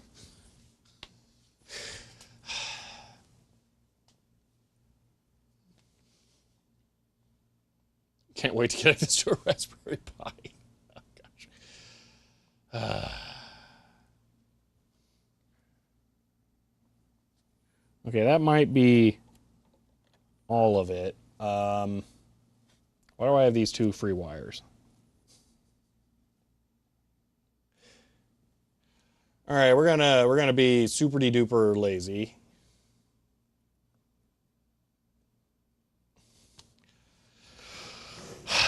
We're going to check this way. Wait, why is 143? Why is that? Oh, I think that's my bonus wire. Hold on. Okay. 17, boop, goes to 19 and 141. Check. 18 goes to 23. Check. To 30. Check. To 83. Check. Okay. 20... where here goes to 25, check, goes to 80, check, 24 goes to 79, check, 26 is not connected, goes to 82, 82, wait. But then what's 25? 25 goes to 80. Wait, what did I mess up? Oh my gosh. 20, 25, 80. Wait a minute. Okay, this 26. I feel like I'm going crazy now. 79 to 20. 79 goes to, oh my gosh, this is 82 to 26. Okay. 25 is 20 and 80. Okay. And then, no, not 29, 25. 29 is 142. That's this to there. Okay. And we have a crazy one. So 58, boom, goes to 84, goes to 81, goes to 143. Okay. Then we got 60, goes to 141. No, what? 60 goes to 140.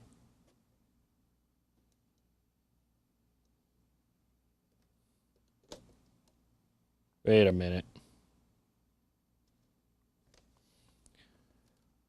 17, 141. I haven't been shorting batteries or something, have I?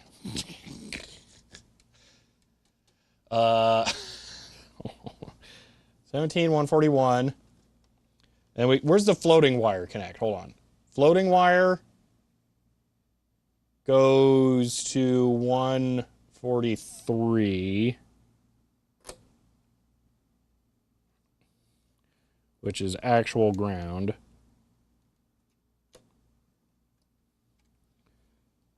$60 goes to 140. Oh, okay. I think that's it. Okay. That's way higher.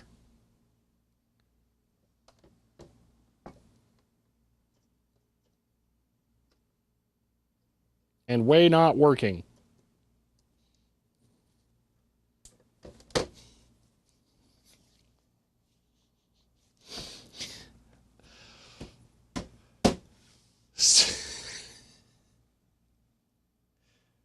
I'm checking this one more time.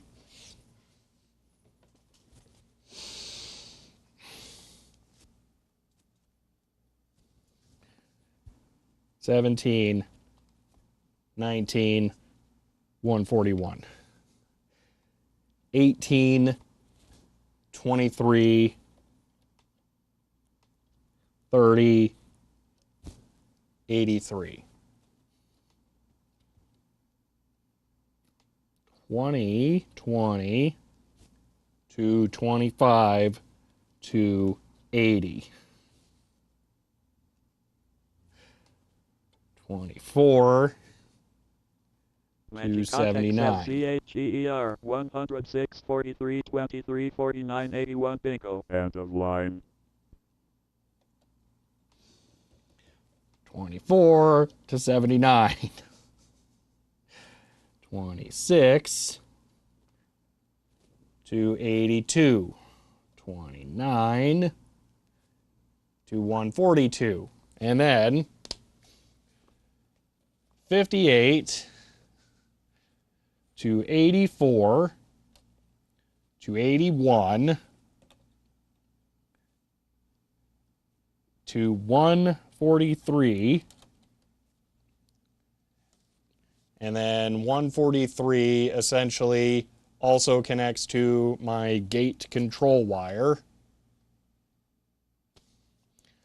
And then 60 to 140. I must have killed something. I don't think I don't think I have a transistor tester now.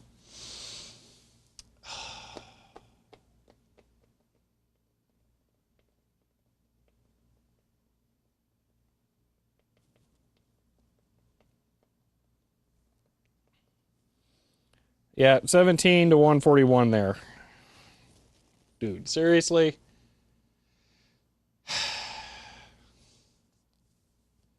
Yeah.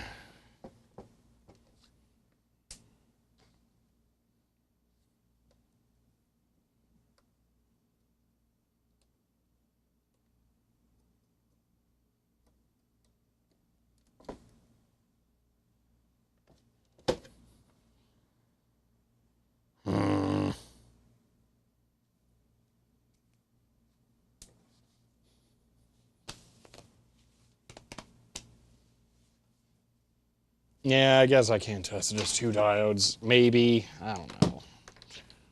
Blah.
Well, that transistor's dead.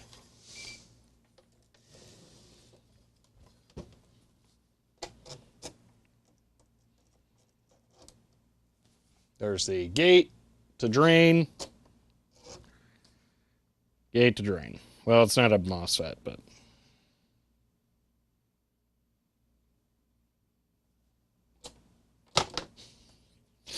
Well, that was a fun idea for a video out the window. Okay.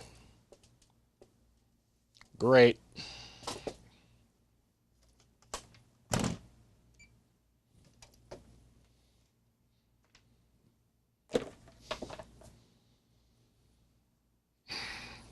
These are PNP, those are NPN. They're not interchangeable.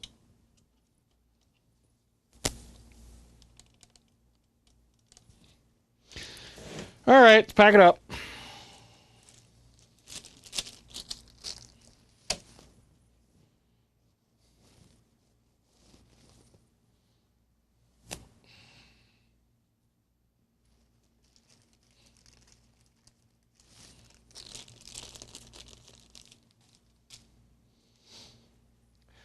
Yeah, that transistor is dead. NEODRAGON 90SIZHEER 100. This is like the opposite of a cheer. However, now you have the full experience. End of line. Yeah, no kidding. Thank you for the 100 bits there, Neo Dragon. 200 opportunities for disappointment. Yeah, really. Seriously, come on. Wow. That's so annoying.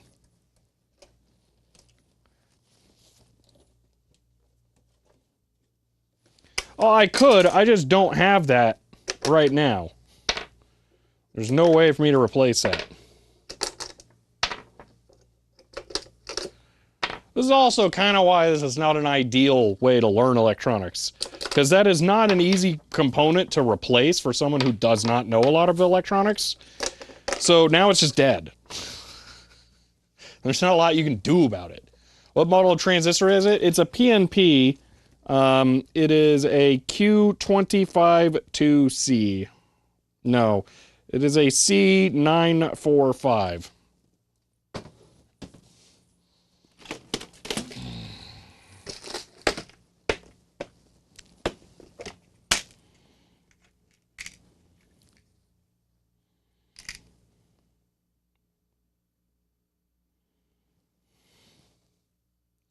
Yeah, that's an NPN? So you're saying I could maybe just replace it with a 2N2222?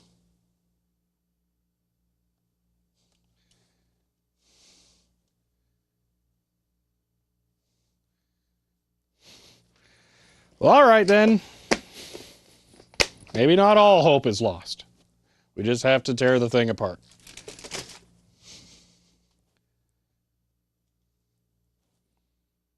To bore the holes you put the springs in, also put the parts into the springs yourself from the tops as replaceable. Yeah, that would have been a lot nicer. Now we're going to have to open it up and do soldering. Belgiumet says her offer not all hope being lost. CHER 100. End of line.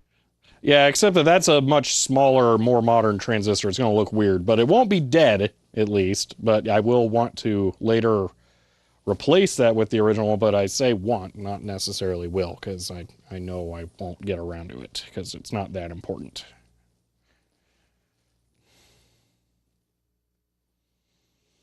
I'm getting these cleaned up, because... NEOTRAGON 90 SIZCHER 100 looks like electronics is back on the menu. End of line. Geo Dragon, thank you for the 100 bits again there. Alright, well, I'll leave this partially assembled, I guess, although I'm going to take out the one loose one.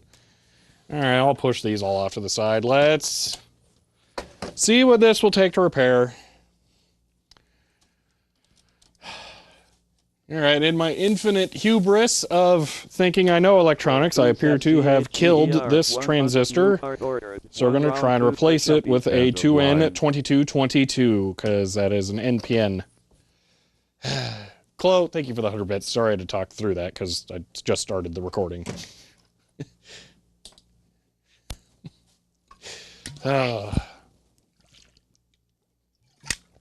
Yeah, Willie, I'm pretty sure it was never used, or used like once.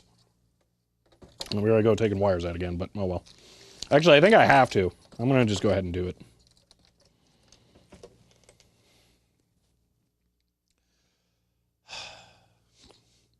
Pronounced maybe different to a better part. Well, more current's not necessarily better, but that might have saved it. I don't know. More current makes for bigger mistakes before the transistor fails.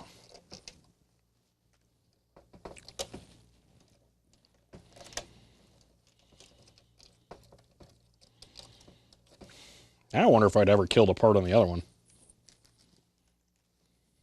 Could explain some things. Looks like base and collector are swapped between the two transistors. Oh, fun. Yay. All right. Well, let's see what it takes to even get to it first.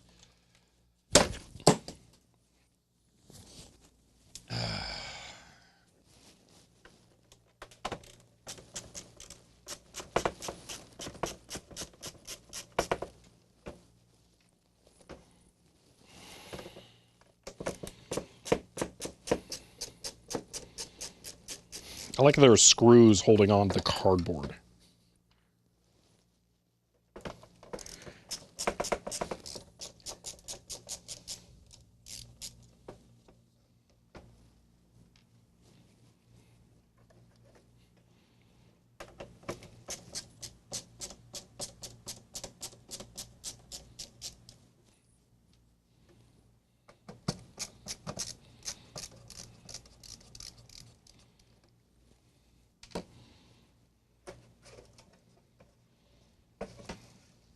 Oh, it's exactly as much of a nightmare as I feared. Oh, no.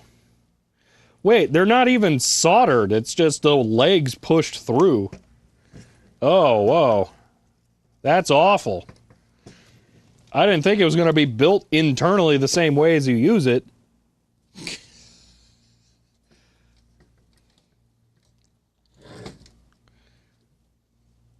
Okay.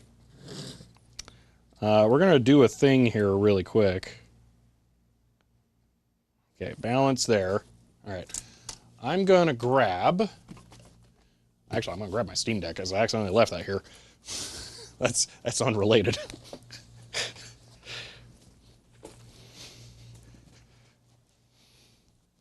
Didn't I leave the charger here, too? Where's that at? There it is. Let me grab that really quick.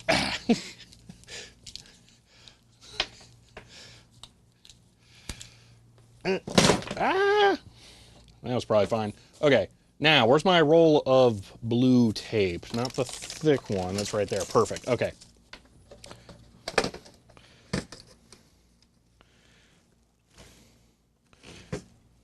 All right, I'm going to remove the battery springs, but what I'm going to do is I'm going to take the top row, I'm going to tape them all together. That way I know which ones are on the top, and that'll also tell me what order they kind of go in. I could figure it out, or take a picture. I should probably just take a picture too, though.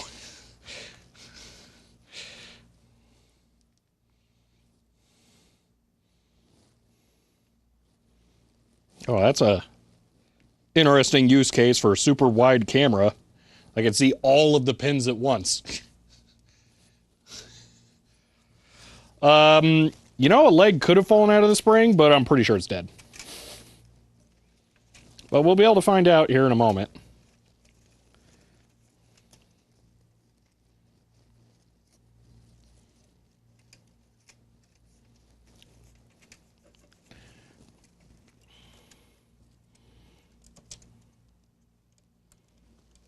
Oh, these are really, really well in there. I think they were pushed in and then like twisted around or something.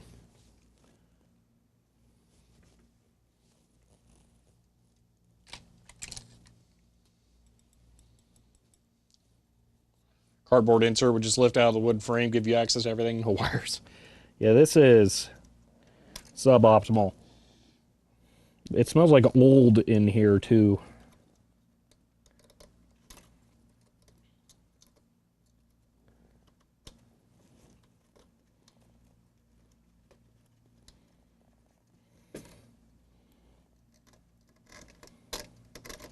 I have a problem that I don't know how this is stuck in there.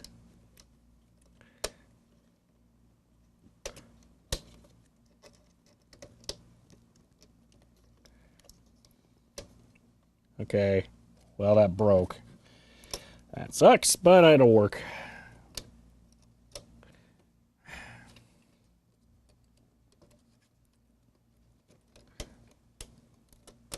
There we go. That one did not break. It wasn't the spring that broke, it was the wire that snapped off. I think if I get the tweezer in just right, yeah, then I can lift it.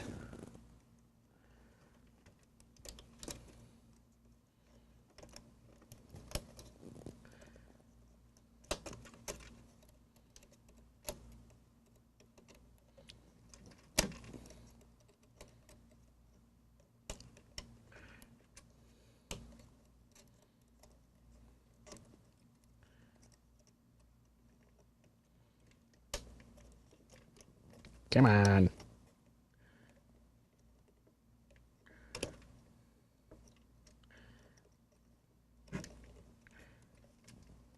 There we go. Okay. Blah. So, a little bit of soldering there. All right. So, it is this one. And yeah, there's I doubt anything got loose there. So, okay. Okay. The back label say no serviceable parts. No. Okay. Could I get someone to put up data sheets for the two transistors so that I can see the wiring?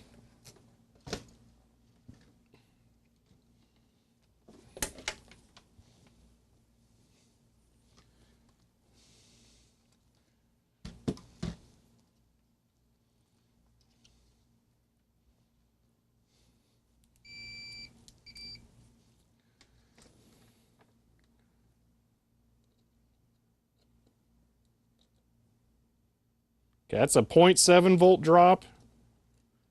That's nothing. So yeah, that one dead. And thank you there for that, Matrox and Helen Croft and KT.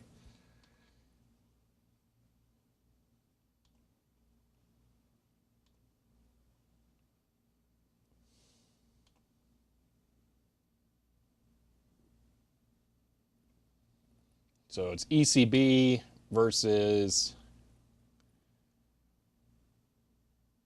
EBC, basically, or CB. Okay. Good news is, since it kind of just poke out in like a triangle shape, it really won't make too big of a difference.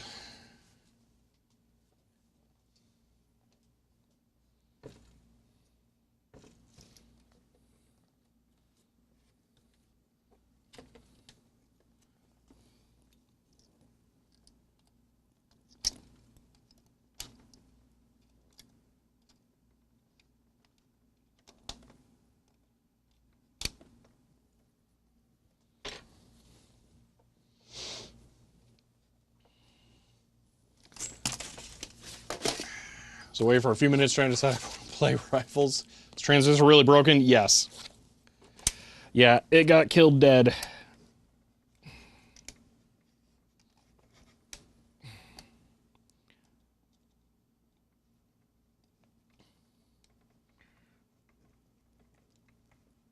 Oh, come on.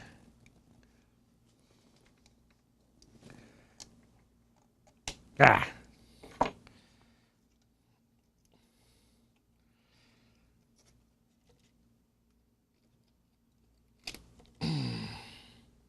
Which is weird. There is no sign of failure at all, but oh well. Murdered, yeah. Okay.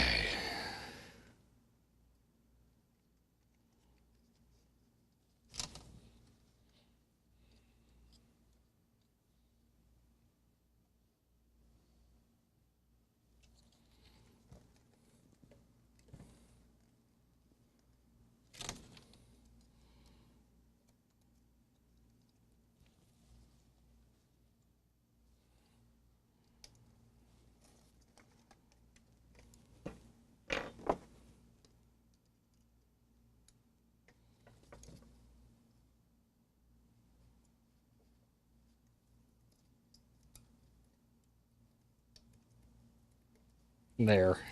That'll be how this one goes.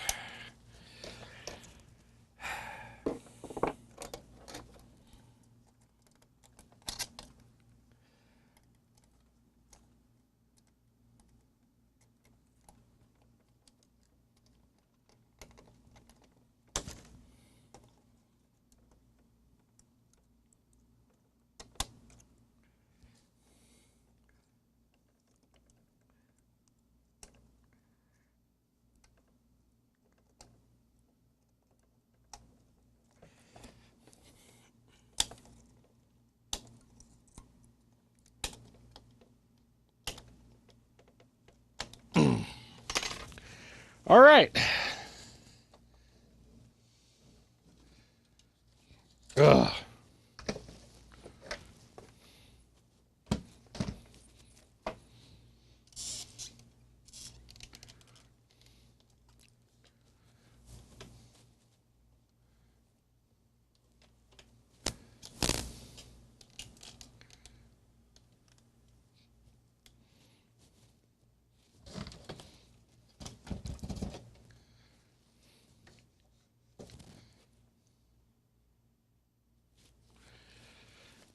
So, base emitter, base emitter, A, base collector, base collector. Okay.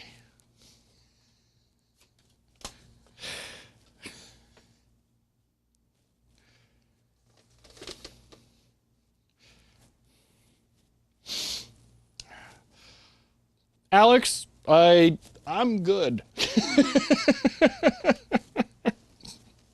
The day has not gone well for this thing. First, the incandescent bulb's dead, then we killed a transistor, and just, oh gosh, it's been rough. We're gonna stick to the schematics that I already picked out. Oh yeah, I gotta connect the batteries. That would be good. Ah, don't break anything.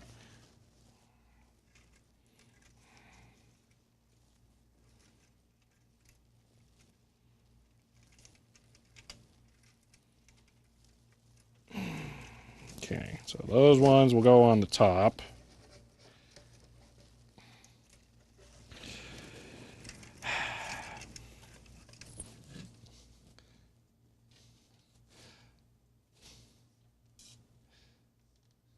Make Pico a serial connects up as connection. tier 1 and says 10111. End of line.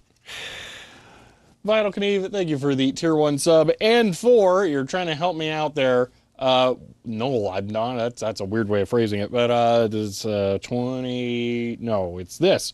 23 months there. Thank you. Of tier 1. Okay, so this goes there. White goes in the middle. These could really do with being tinned. It would make this a lot easier. Red.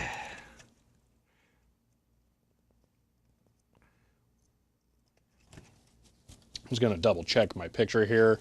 Gonna cat map it. There they are. They say what they are right on the front. Okay. So black goes to top, and then white. Yeah, these are really weirdly laid out, but all right.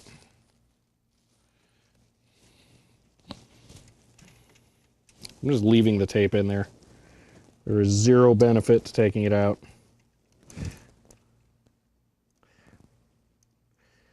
Just makes it easier next time I blow something up. Ha ha ha ha ha. Ow.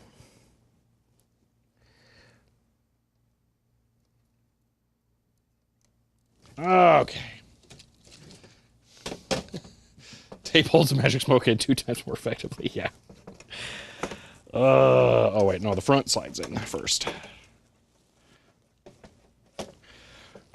Alright, I really did not need to know how the sausage was made, but now I do.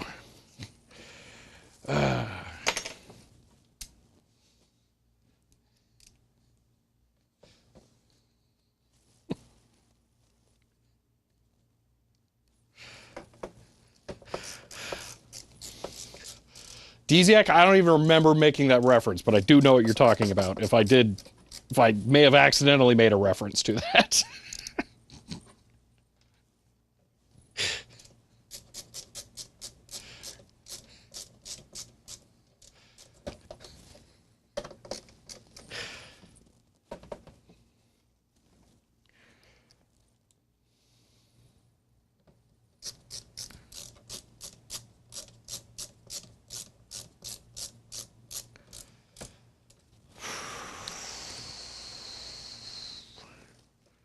Next up, we pop a diode. Yay!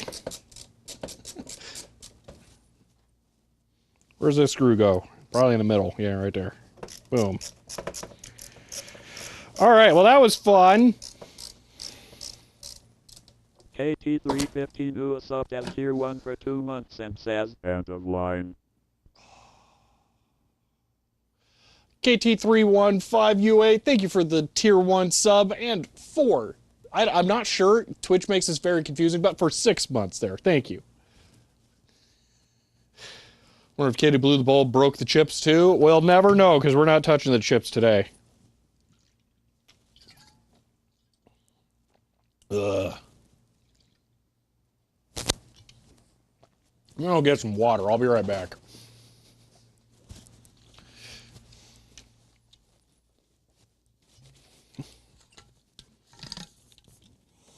This was supposed to be an easy stream, by the way. This is supposed to be just like, oh yeah, just film it a little bit. It'll be fine. Don't have to think too much. Just read the words, follow the directions. It'll be great. Ha.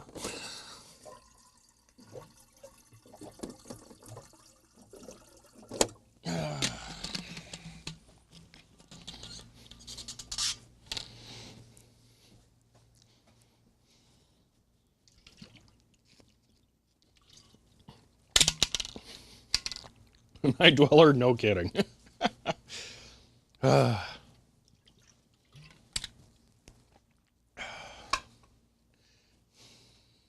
Okay. Well, after replacing the transistor, I suppose we can put the batteries back in and continue. We're just going to go ahead and move on to the next schematic, because we did actually get the flip-flop working. I just, apparently did something quite wrong when I tried to modify it to work as a dual input option.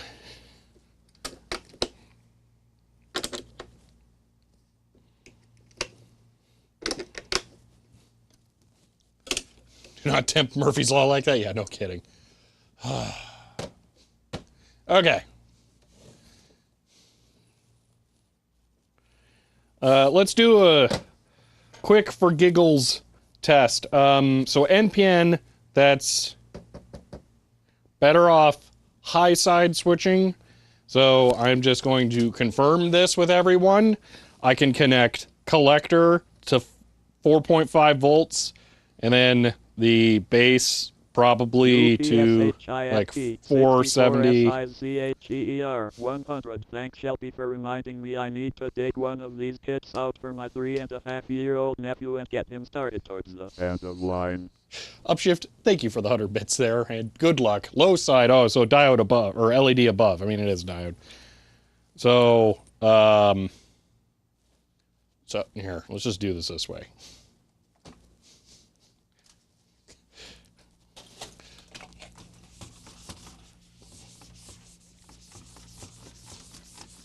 How did the blue one, like, stain it so fast? It's been out there for 2 weeks. Plus, meh, meh, so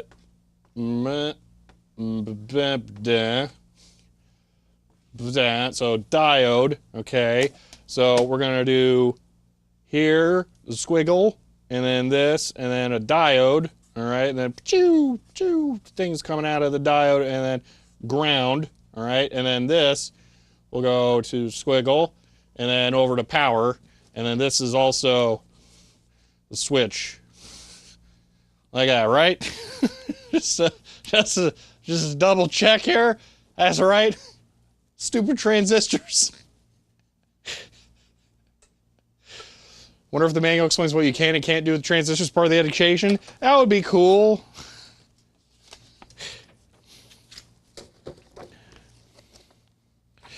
I'm gonna guess not.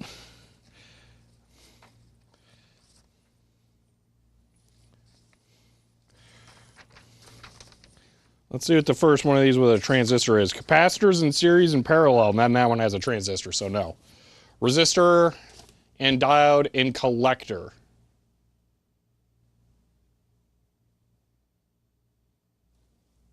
Seems that CHER 100 end of line. My idea of low side is wrong. LP Seam, thank you for the 100 bits there. Okay, so in that case, meh, and then meh, and then wherever the marker went.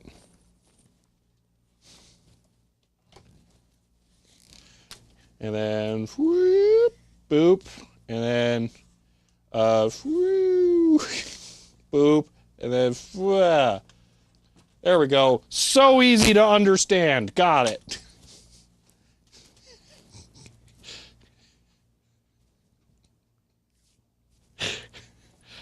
Okay, let's go.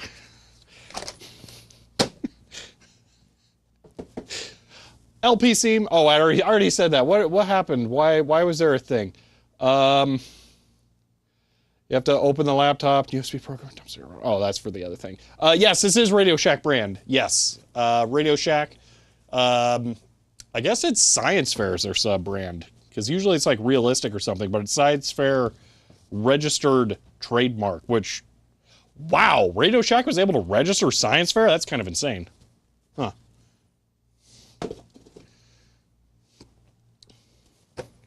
Shout out to Circuit.js, which I found quite helpful for visualizing this stuff. That would require effort and a usable computer here. Okay, so power to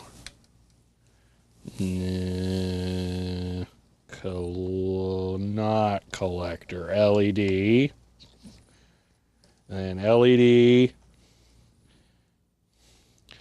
to resistor. I'm going to go with a 330. And then wires. Resistor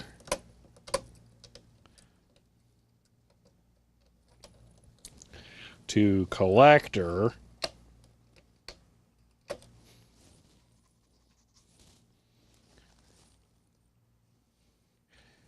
And then power. You can go power to switch, and then switch to a resistor to the collector. I'm probably good with like a 1K for the base, right?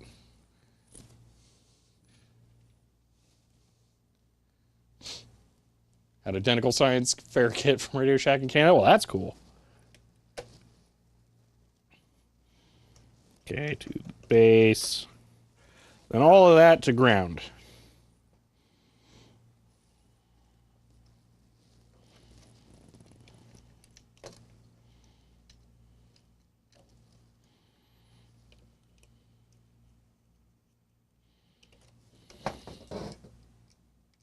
Of course.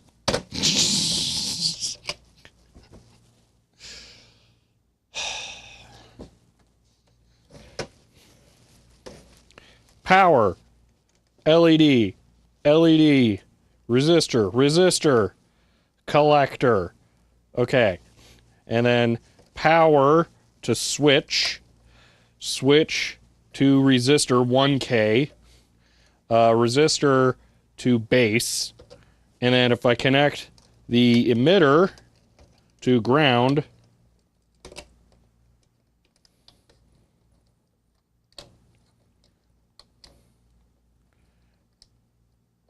I hit the switch, I get nothing.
Is 330 too much?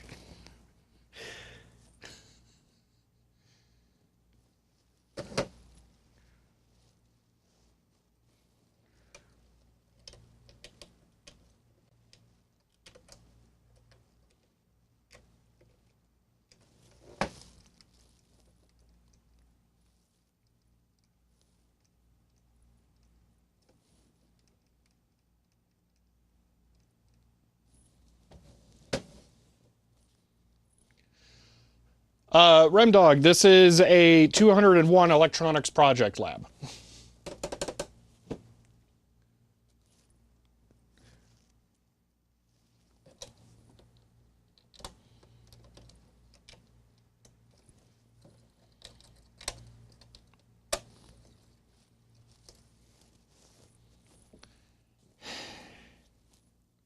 Check voltage. It's not a power supply, it's batteries.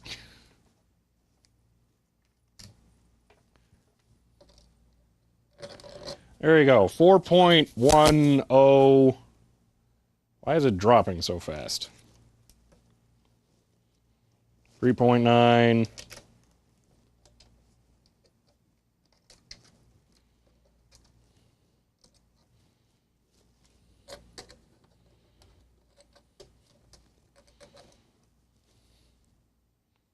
I guess it's pulling power for some reason because it's dropping.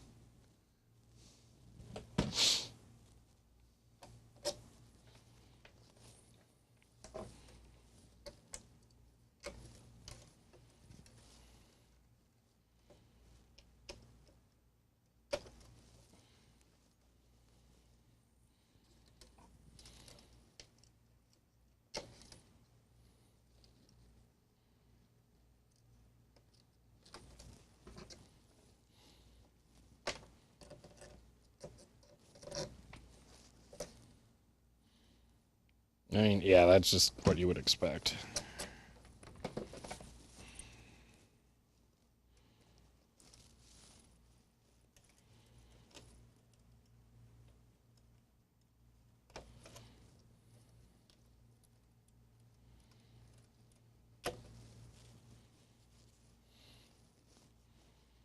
MALDOR 96 subbed as tier 1 and says anything shocking? End of line. You'd have to try really hard to shock yourself on this.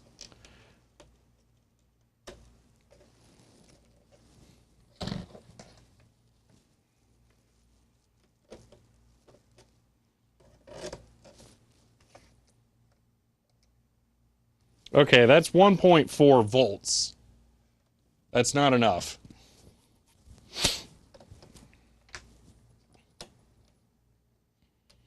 So that was 330. So if I go through the 100 ohm, it's 1.4 volts. That's weird. It turns on briefly, but yeah, that's not enough voltage. Why?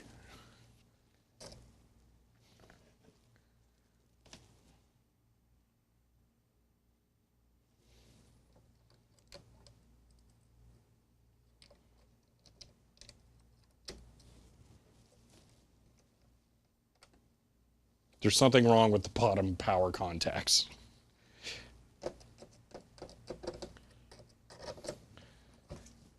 Top power contacts. 1.7. That's way better. And the light's actually bright. Ah!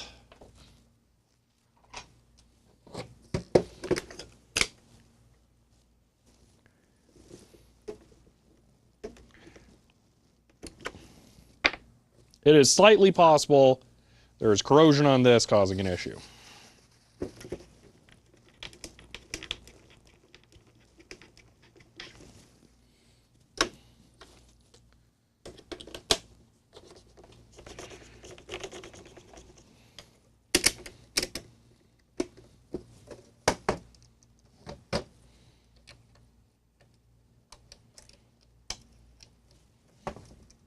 And now,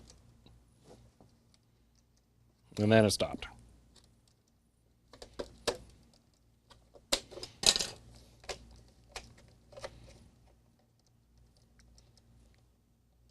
I hate everything.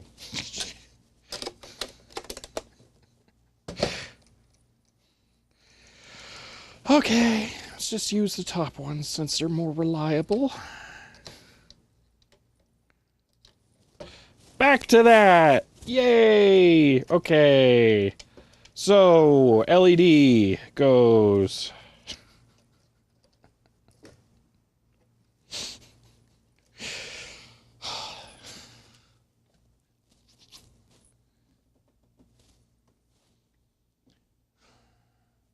All right.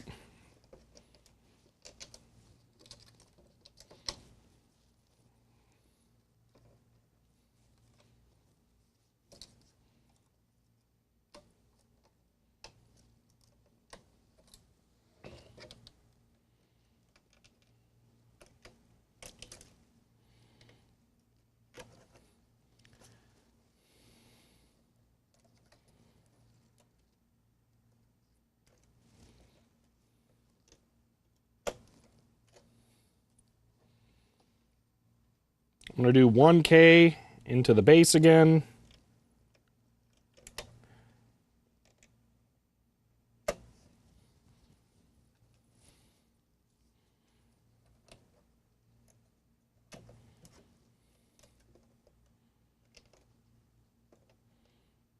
So I'm realizing I need a pull down, don't I? Oh, stupid, complicated transistor nonsense.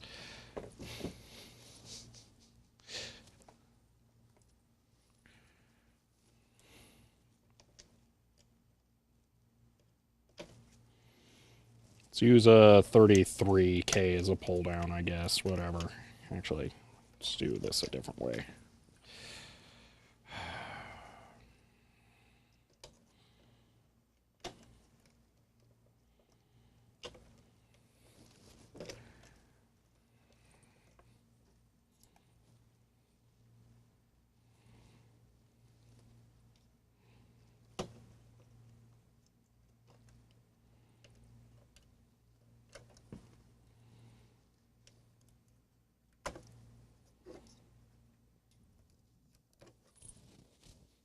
You don't need a pull down on a BJT since it's current driven. Oh, yeah, that is true. All right, then screw it. No pull down. Okay, the diode or LED connects to collector, and this goes there, and then ground here. And working transistor. Hey. All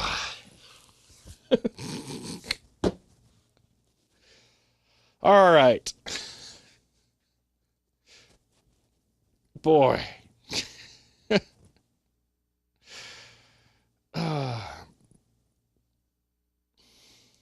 Now flip your flop. No, we're done. We showed it working. It worked. Done. Moving on. The next project. How did I rotate that? I didn't even know that was a thing.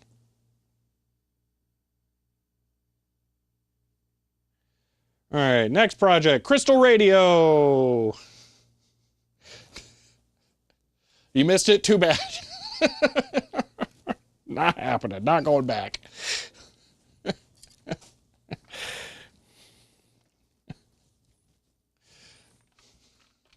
This will be a fun video. Yeah, I'm sure. If it makes it to a video.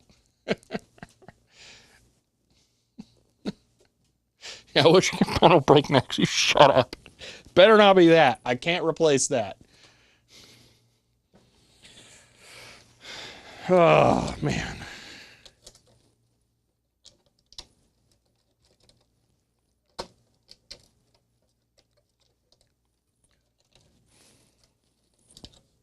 At least I think the crystal radio is way simpler than the flip-flop.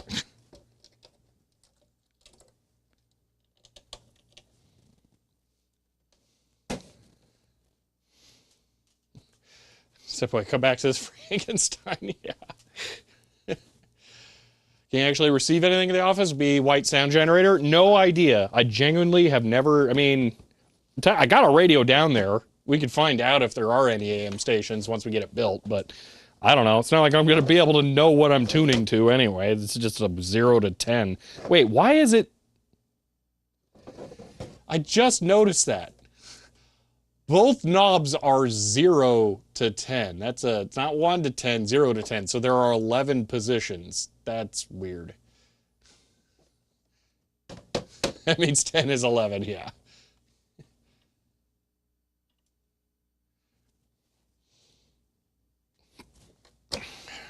All right, hold on. I'm going to do myself a favor here. Okay, stop, start. You know, actually, how much recording time do I have left on this? Oh, tons.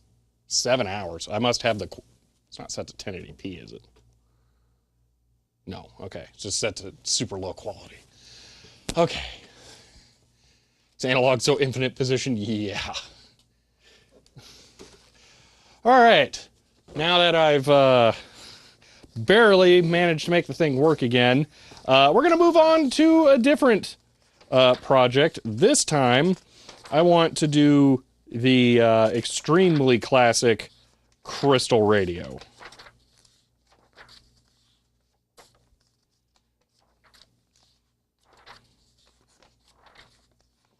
All right, come on, where is it? There it is.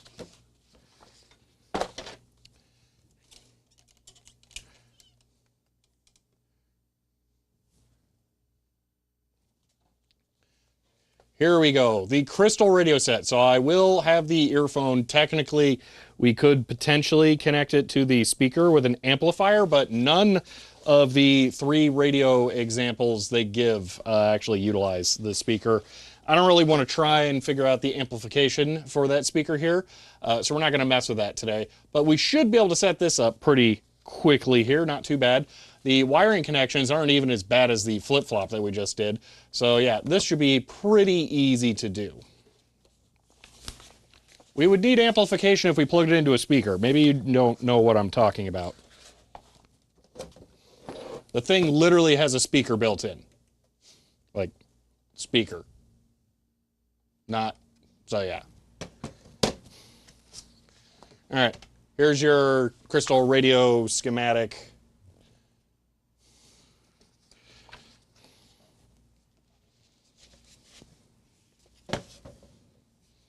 I can tune my real radio to the same station, maybe, if I can figure it out. Line in on PC. Does an earpiece have specific impedance? I don't know. I mean, yes, but yeah. Okay. Antenna, which means I'm going to have to strip off a little bit of this, I guess, here. So, I don't recall ever getting the Crystal Radio project to work in any of these kits. Well, then this will be interesting. I don't think I ever tried.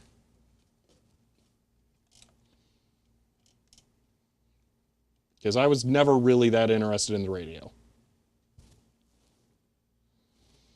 Okay. So we'll get to the antenna last. For now, I'm just going to focus on getting the circuits built up. And see, this is where this gets annoying. I don't want to try and look through the schematic too much, so I guess I'm just going to follow the wiring sequence, which really takes a lot of the fun out of this. Because making a mistake is so difficult to debug on here that it's really not that easy. So I'm just going to follow the wiring order specifically. Oh, that's so boring. All right, here we go. So it's 63 to 135. Where is that at? 135, tuning down there.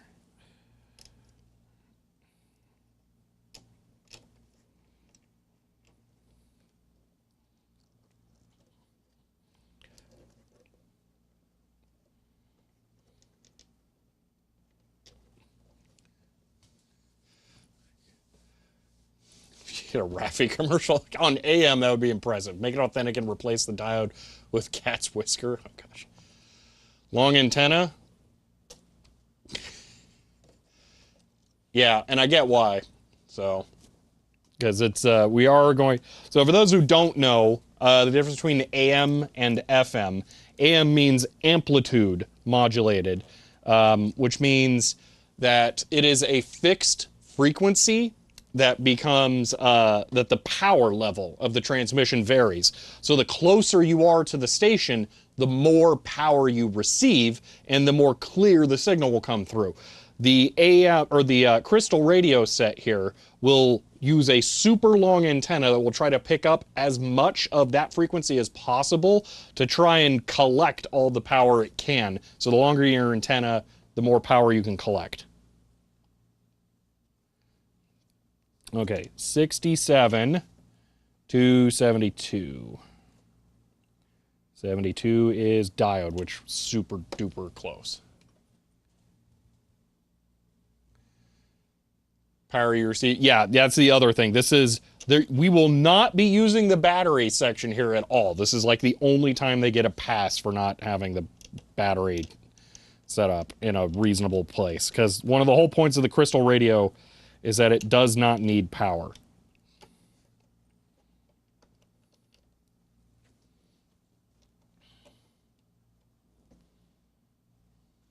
Okay, that was 67 to 72.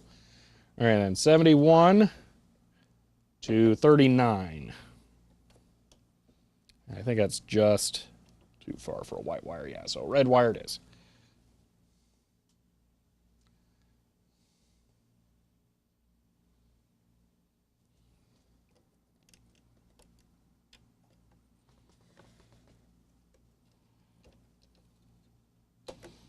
Then it also connects to 175.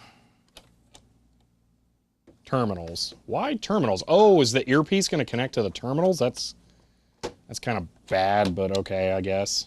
And the terminals are actually really terrible. I thought there would be a hole through the stud. There is not, so you just wrap it around there and then crush it. Okay. Good to know. It doesn't mention long wire for this, but yeah, that's long wire for sure.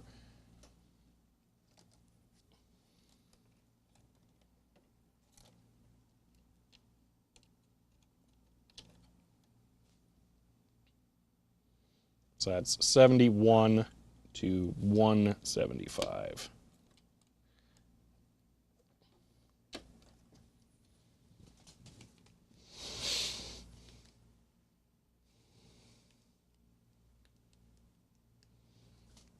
Free energy? No, it's just someone else's energy.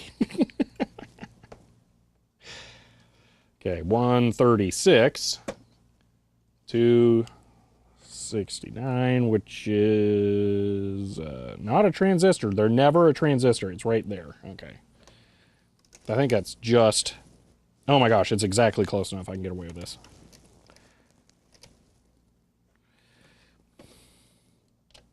Ha! Okay. And join those.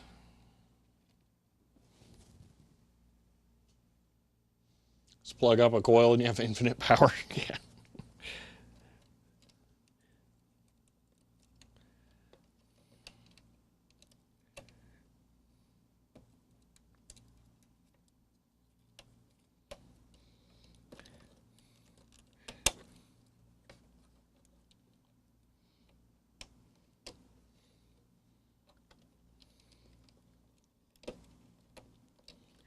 Okay.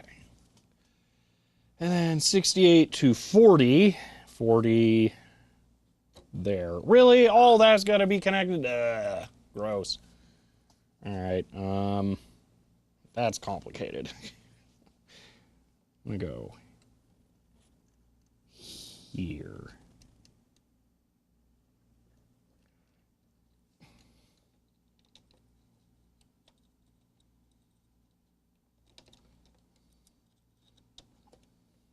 Okay. Actually, the real term for this is energy harvesting. So.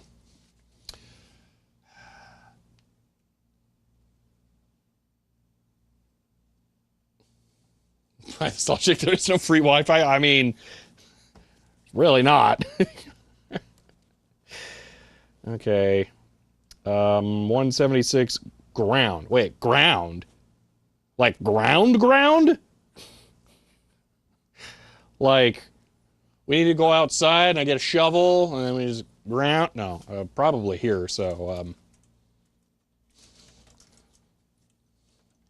I wasn't expecting ground. Dude, I'm not even kidding. I've been missing this forever, and here it is. I just didn't even realize it. Okay. Ground. This is the negative side that connects to the radio station, by the way. We have to connect this to 176. No, 40 and 176. Where is 176? There. Wait, so one end of the earphone. What? 176. So. I mean, I guess I could connect it to the terminal. That would make more sense.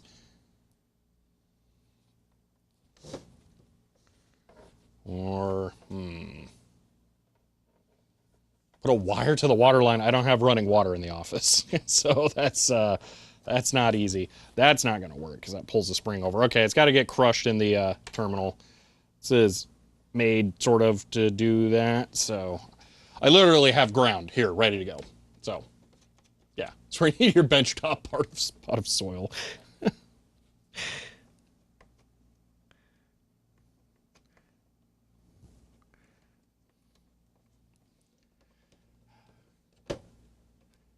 And you're not technically supposed to use water ground, even if you can. So, is there a specific name for this specific unit? Gas line. It is a Radio Shack Science Fair 201. That is the actual product name. All right. So that's actual ground connected down there. I'm going to connect the earphone up here. I don't want to deal with the terminals. Okay, we didn't connect 176 to this nightmare. So 176 connects to, hold on here, I don't think I did this right. 69, 40, wait, 130, no, 136 to 176. Okay, so I'm just going to run a yellow wire from here to there.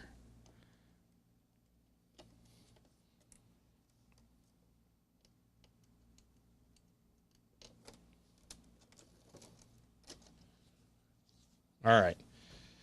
Antenna to 66. No, that doesn't look right. What? What?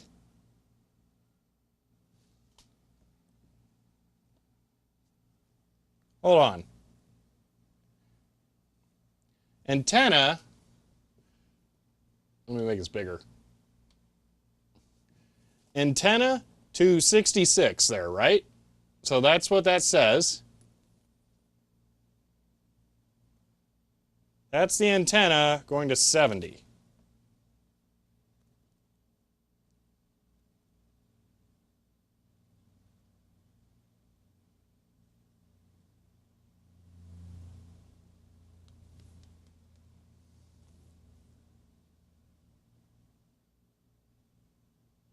Wait, it just goes to any of them?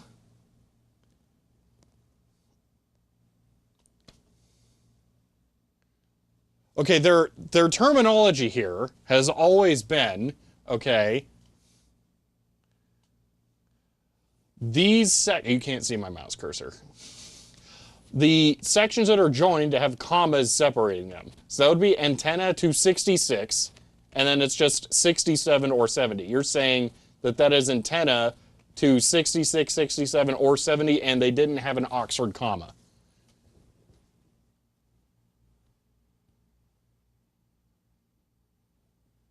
That's terrible. That is truly awful. At the very least, that should have been in parentheses. Depends on the frequencies you have in your region. This is just bad. This is awful. Still, the antenna's not stripped, so let me do that really quick here.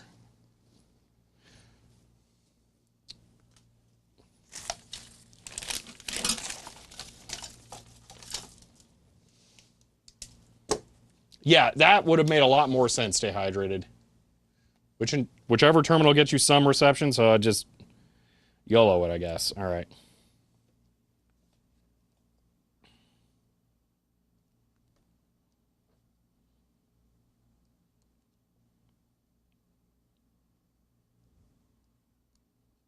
All right, there we are.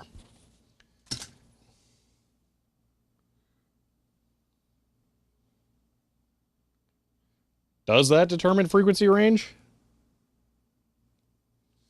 I'm assuming it's something weird like that.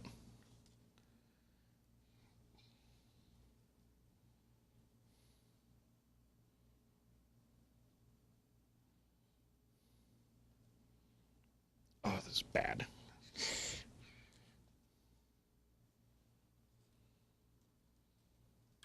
All right. So antenna goes whoosh. We'll sort that out later. I am going to put antenna on 70 because that's where the visual schematic shows it going. Okay.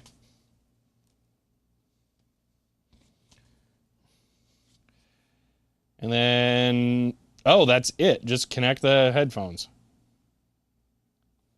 Okay.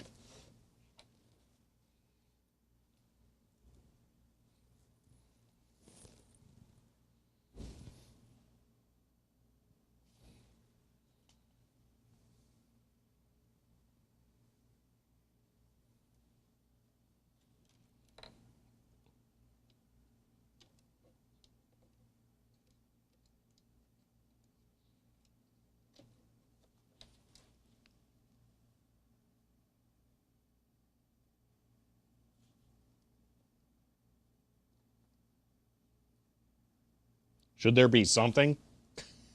Like even static?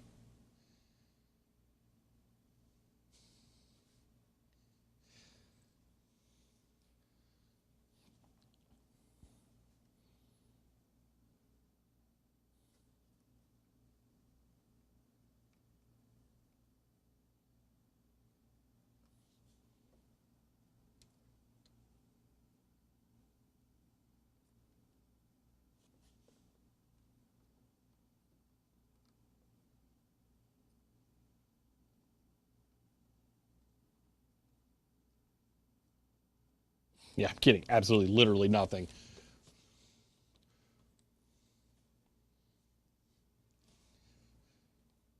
Yeah, I got no idea where that would be.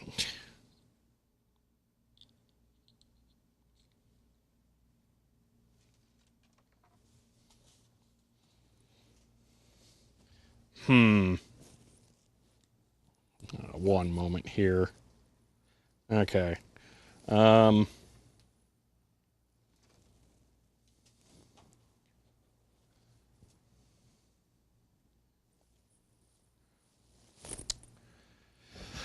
Let me actually read the words here, and see if that explains anything.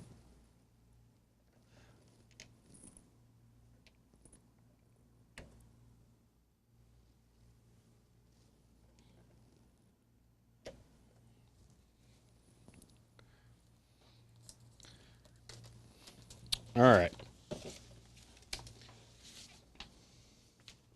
Transmit Morse between them. All right. Back in the early days of radio, crystal sets were widely used. Your grandparents might remember them.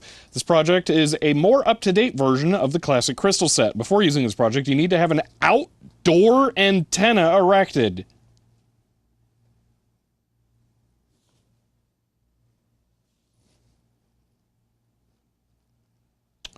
Okay, your local Radio Shack has an outdoor antenna kit, which will give you excellent results. Be sure to have an adult help you with the antenna. Sure, yeah. You'll also need to ground the connection. You can run an insulated wire to a cold water pipe or a ground rod, such as Radio Shack catalog number, this number. Have an adult help you make a ground connection. Yeah, that one's pretty easy. You just jam a stick into the ground. That one's really simple. Anyway, notice something funny about the schematic for this circuit? No, we haven't forgotten the batteries. The circuit doesn't use any. The power for this project is supplied by the radio itself. When the radio waves strike the outdoor antenna, they set up small electric currents in the antenna. The lead in wires carries these currents to the antenna coil. These currents are AC and at different frequencies. The tuning control selects one of the frequencies. Remember how we said how the variable capacitor works. It passes the current on to the diode. The diode, as you should remember, rectifies AC into DC. You hear the results of all of this on the earphone. This project will let you tune stations on the AM broadcasting band. Adjust the tuning control to find the station you want to hear. Don't be too surprised if all you hear is one loud local station with this circuit, and if you live several miles from the nearest AM station, you may not be able to hear any stations. Be sure to use an outdoor antenna for best results. Okay then.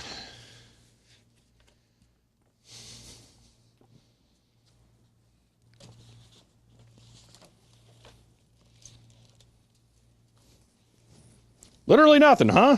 Let me double check the wiring, just to be sure. Okay, 66 to 135, 67 to 72,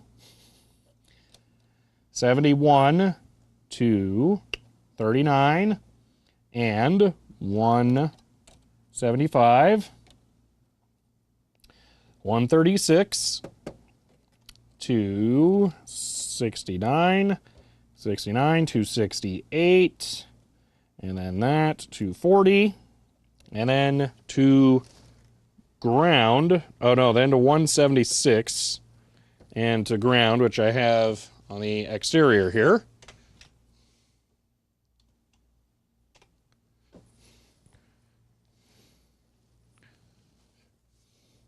Didn't use an outdoor antenna, absolutely remember it being almost inaudible. Can't even find a Radio Shack to buy a Radio Shack antenna. It's supposed to be impossible now, yeah. Literal silence seems more like a circuit problem. Yeah, that's kind of my thought. I would have thought there'd at least be static of something.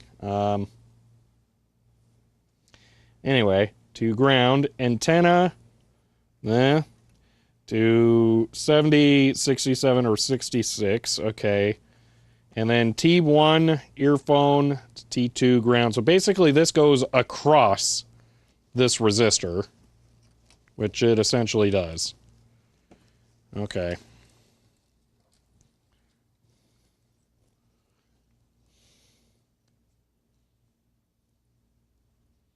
Try the other aerial connections. I have no idea what you mean. Oh, yeah, I did do that.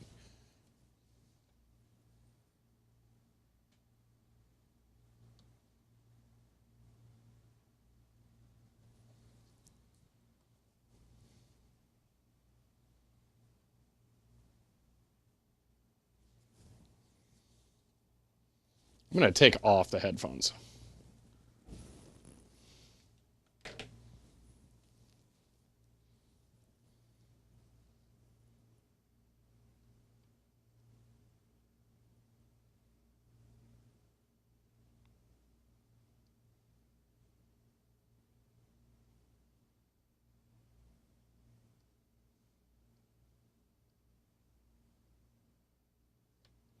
Okay, that was full sweep. 67. This cable sucks.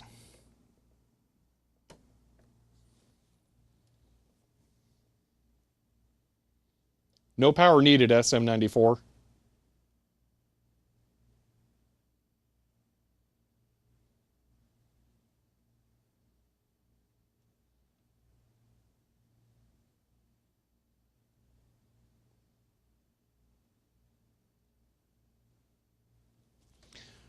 That's full sweep. And last one.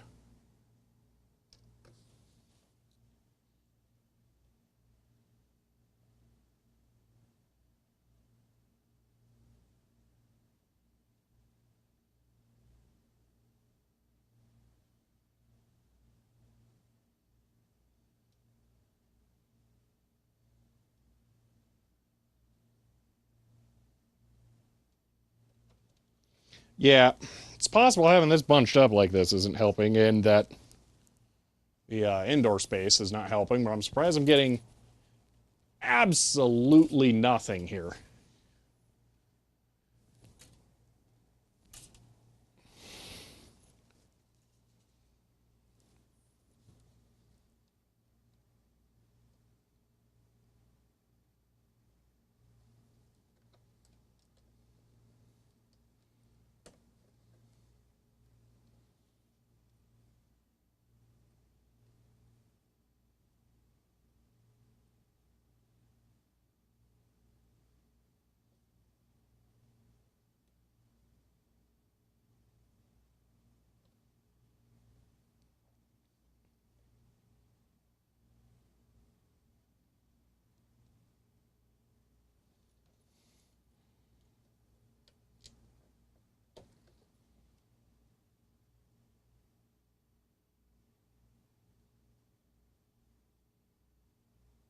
If you really want to see it on a scope, we can try. That's very easy to test right now, actually.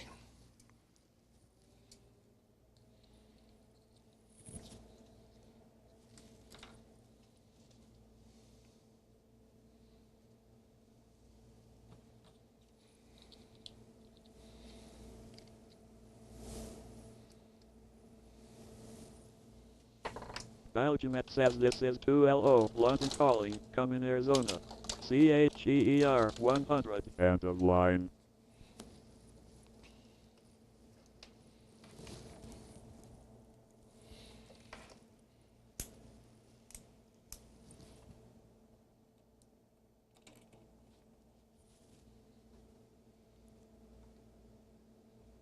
Matching contact says CHEER the wire 100. error. We tried to contact you One about moment. the extended warranty on your Science Fair 200 in-1 project kit, but your phone line seems to be out of order. End of line. And okay, there's an oscilloscope. Okay.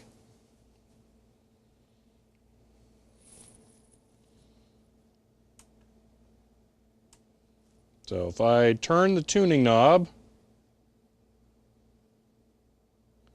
Things do not appear to change too drastically. That's all the way left. Oh, Majenko, thank you for the 100 bits. Tried to contact with extended warranty, but your phone line says you had a warranty. Yeah. And Ben, thank you for the 100 bits.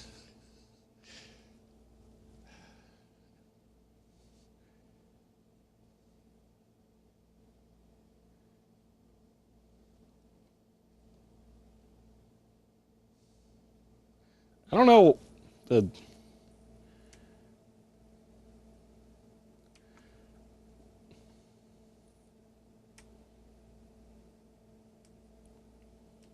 Not exactly sure what's with the stuttering on the acquisition.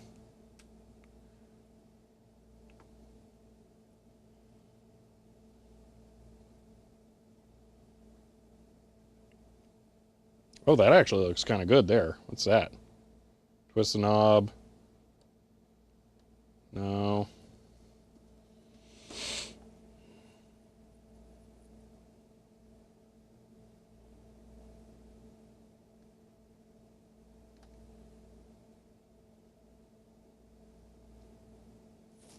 If I disconnect this... Okay, so that's like ambient.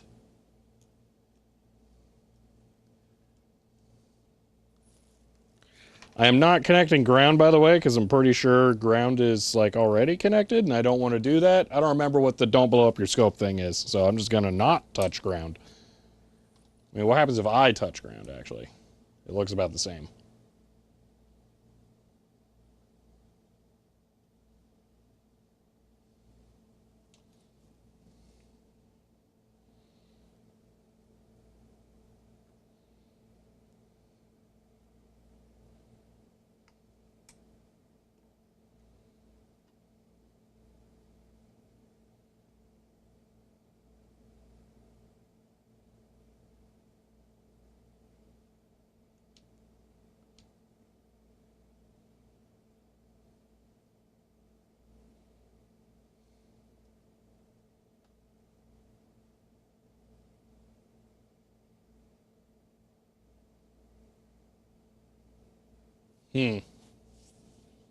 YouTube chat stopped working. YouTube chat is super duper slow, so it's possible that it might just take a while. YouTube chat is very dumb with how the API works. Just notice, looking at a nice floor, is there a signal in there? Yeah, really. I don't know, that looks almost signal-y. What are we at? We're 100 millivolts per step? That's actually not too bad. Or is it 50 millivolts per step? 41 to go. Such low power AM radio, the scope can't see it. Maybe, yeah. Let me try switching, well, that's with the antenna disconnected, so that's not a good sign. Although that does actually look different.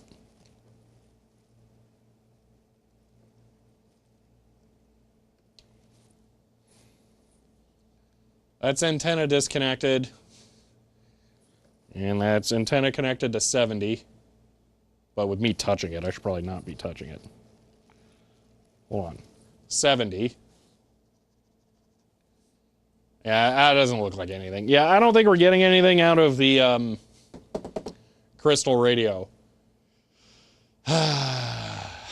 That's annoying. I don't think this is a me problem. I think this is AM radio is dead, and no one listens to it, so there's nothing out there for it problem.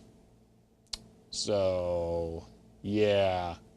Because I've checked the schematic a couple of times, so, yeah, okay. I guess we move on to probably our last circuit we'll set up.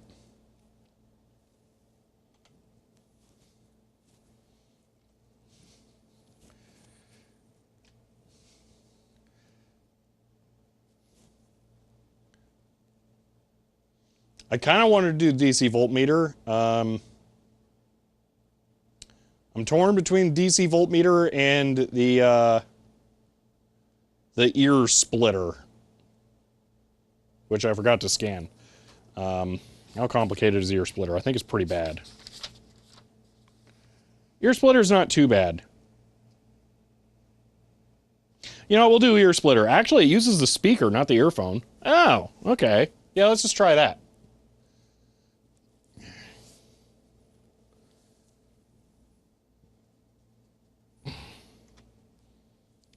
That's annoying that the crystal radio didn't work. I don't know what to tell you. Crystal radios kind of suck from what I hear. They're not known for being easy and good. I guarantee you I could turn on my actual AM radio down there and get stations. Pretty much guaranteed. I think that this AM radio setup is just not going to work. Try the transistor radio circuit. Each one of these is taking like a half an hour to build. So it's not something where I can just like do it like in 5 seconds. So I have to be choosy about this stuff. Yeah, apparently we need a way better one. Yeah, it's a passive radio receiver. This is unpowered.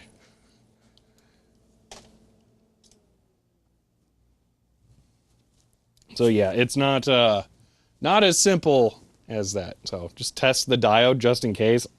I will bet money the diode is good. But I'm going to drink water instead.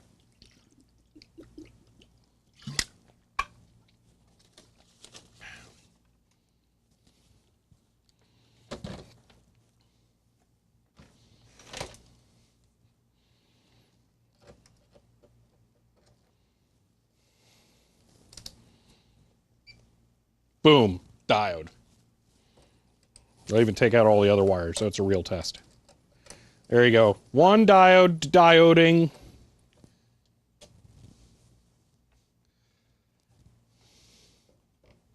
That's not happening, DZAC. There is no longer a crystal radio. I removed one wire. It no longer exists now. That's the other downside of these things, is that it takes you so long to set it up, and you don't really learn anything about that process as far as like, oh, I can do this much faster next time, because it's still an absolute pain to put this together, no matter what your experience level is. So it doesn't, you don't really get more effective at this because the interface is awful.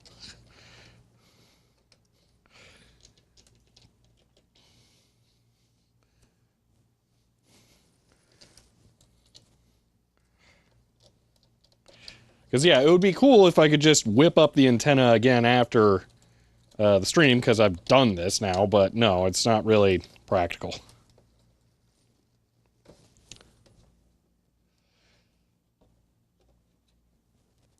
Phew! Oh, man. I'm not going to attempt the AM station on stream because whatever is being broadcast is copyright. So no, I'm not going to try that. Oh, that sucks.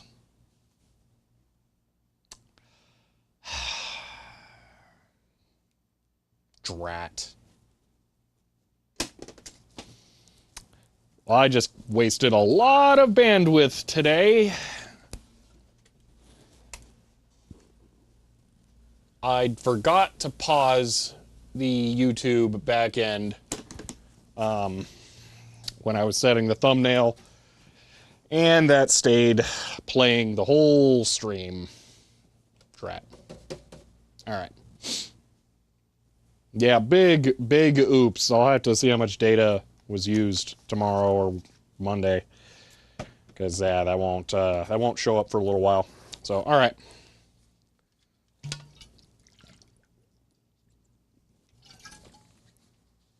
Wow.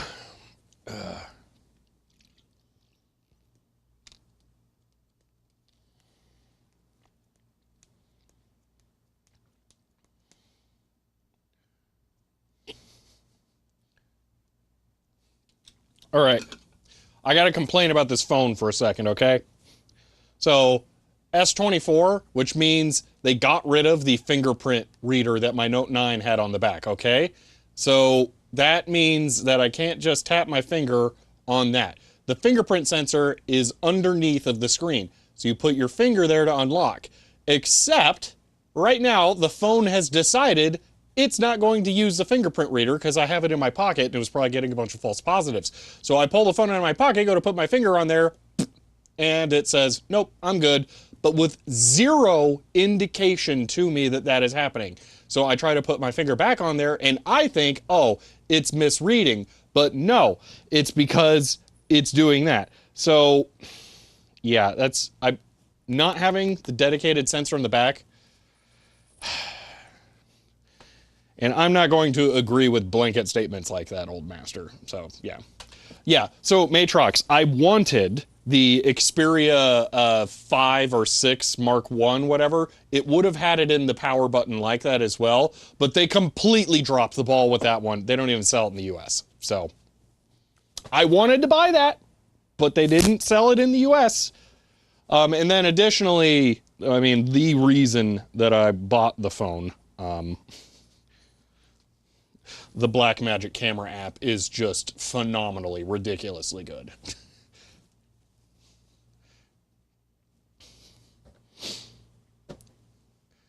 Yeah, so one of the main benefit to using the underscreen reader, fingerprint reader, is biometric authentication for some applications like banking. Is very nice. Not have to type in your password and stuff, but have it be kind of secure. So, yeah. Oh, yeah, very dumb. Samsung has the side power button. Even that arrangement sucks. Prefer the one on the back. Huawei, yeah. Yeah, this is the first phone since 2014, a decade I've had the back fingerprint reader. Man, dang, no wonder I'm so irritated. Anyway, the Blackmagic camera app was the only reason I bought that phone. So yeah, I kind of needed that, but ugh. So the Note 9 was fine. I wanted the Blackmagic app though. And the Note 9 camera kind of sucked. This camera's so much better. I say camera, it's cameras because phones are weird now, but whatever. Anyway, let's build the ear splitter.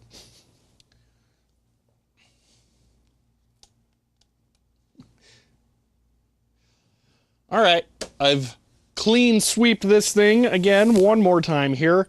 And the last thing we're going to build, we're going to go back to the beginning of the book here. We are going to build the ear splitter, which it turns out is actually going to use the speaker internally, so that'll be kind of interesting.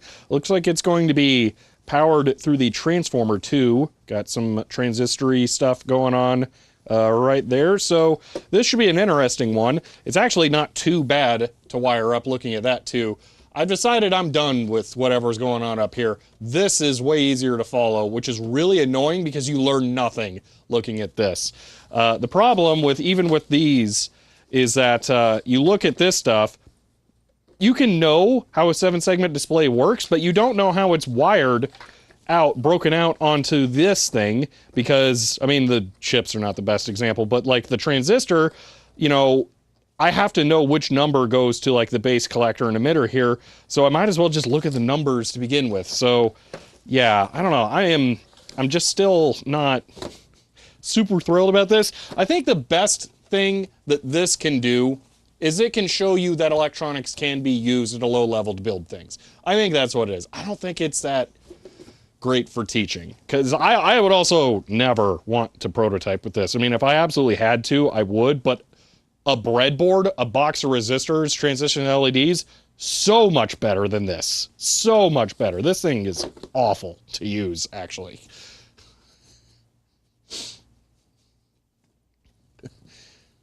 So this is what we're going to go ahead and build now. So I'm going to set this aside and get started on this one more time.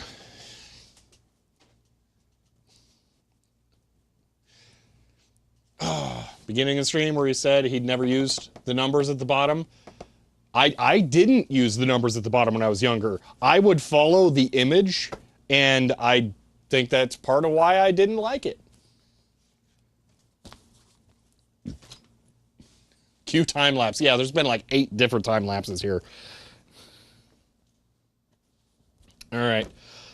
See, the other fun thing, or the other thing, I guess there is some utility in the actual schematics for this, because the first thing I'm looking for here, since I know this is a powered one, is which ones are all connected to ground, and now because it's the photo, it's not really easy to tell what's connected to ground. I don't know, man. This is very annoying. I guess I'm going to use a mix of the photo and the wiring. These from your childhood. So, since you missed the start, Remdog, I'll explain this. So this one, no. But this one is. This is literally my childhood one of these, and it turns out they're identical. Except that this one does not have an incandescent bulb. That's literally the only difference. Down to the manual being the exact same projects presented in the exact same way. The only difference is that this one actually fits in the box. The other one doesn't. So yeah, I did use this, but it was one of those things that I never really got. And now I'm thinking that I don't think you get to the point where you get it, because I think that it's just bad.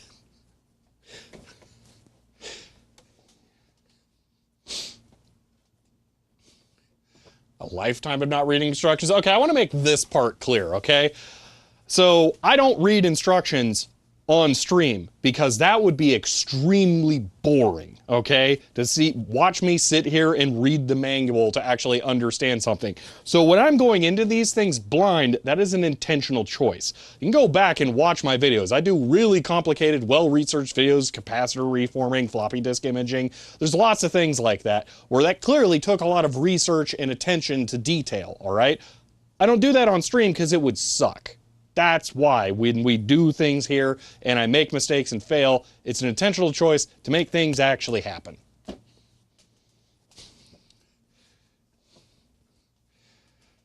Only read data sheets, nobody needs instructions. I mean, that's why I deliberately asked for the data sheets for these transistors when I was going to replace those, because there's things that you need to be able to have that information for. So yeah.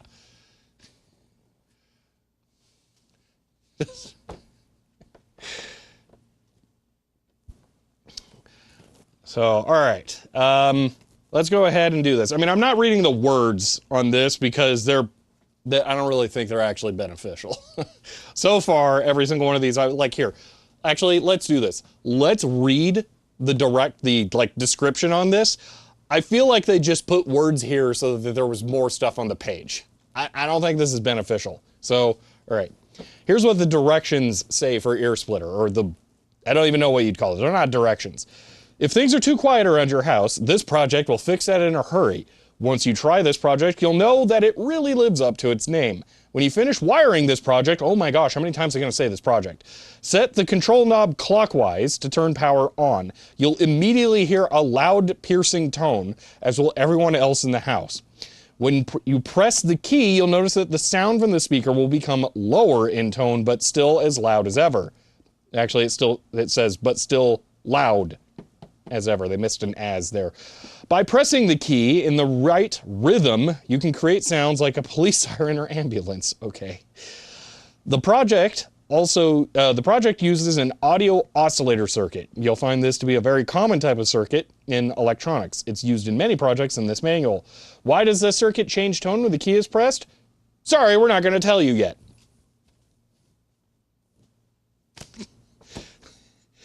But try following the wires from the key to the other areas of the parts of the board. Oh, I'm seriously. They're saying, no, we're not going to tell you, but, you know, maybe you can figure it out if you just look.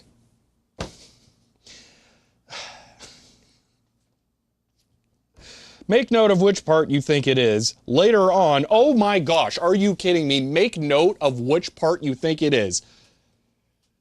How many of these things do they think you're going to get through in a day? Okay, I am ready to throw it in the bin and call it quits, and I've been here for 4 hours and I've only built like 3 of these things, okay? Just come on.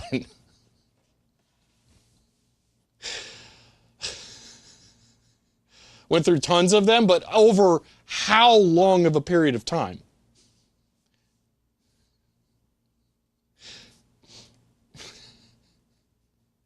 Years. Yeah, exactly.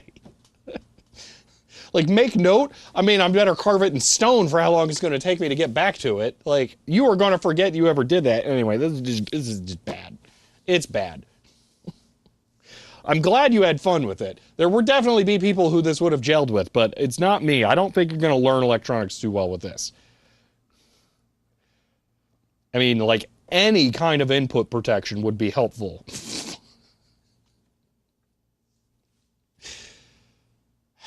To blowing up bits? Yeah. I mean, I feel like that's a fair thing here. Anyway.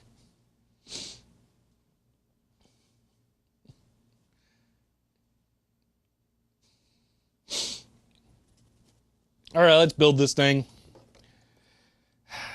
Ground goes to, oh, that's right, we don't want to use that one. Ground goes to center tap.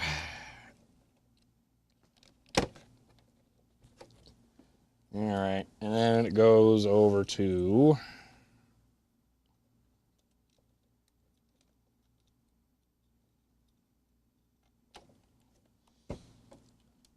34.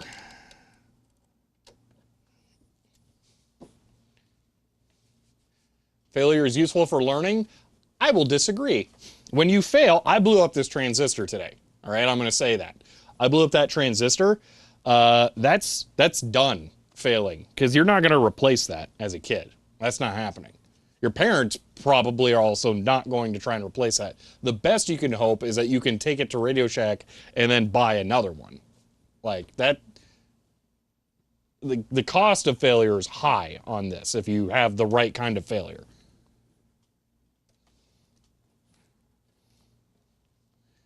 I need to get the antenna wire out of here. There is a VCO schematic, yes. All right. That is everything that connects to ground. Okay.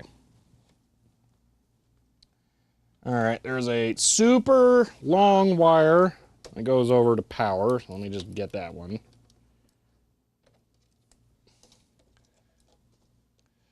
Isn't that true with all electronics? This specifically tries to get you to do the kinds of things that will lead to a blown transistor, though. This is where, say, a Raspberry Pi is more beneficial, because usually the Raspberry Pi is also the source of power, so you're limited in the power output. And additionally, I bet the Pi is cheaper than this was. I don't know exactly how much this was, but I bet it's about the cost of a Raspberry Pi. And a Raspberry Pi, you get a lot more bang for your buck. Took out the 4 LEDs on mine. That definitely dampened my interest in it. See?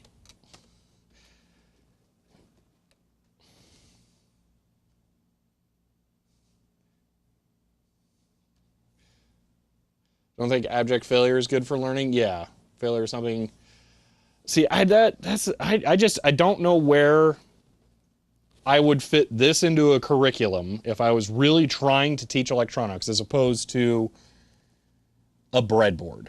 Because breadboards absolutely existed around this time. Just to be clear.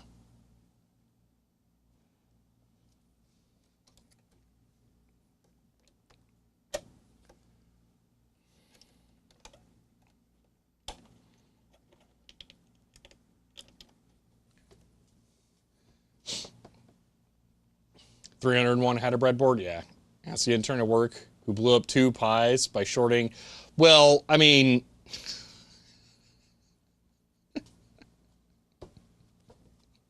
At that point, you're asking for it. On that, they really shouldn't have all of these, like, just right there, ready to be shorted next to each other. And, I mean, there is a point where you can't fix stupid, so... You do have to draw a line somewhere, and directly shorting the power supplies.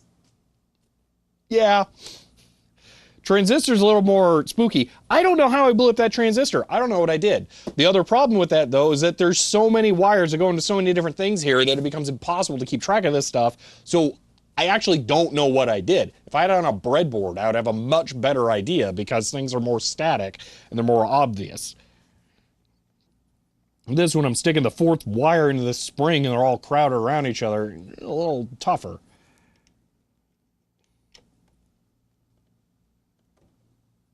Oh, actually, I should use a short one for this.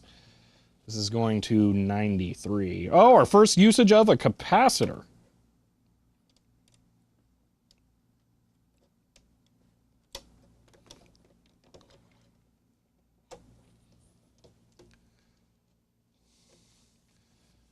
Let's see, 44, 95, 1984 catalogs. That would have been a different revision of this one, most likely.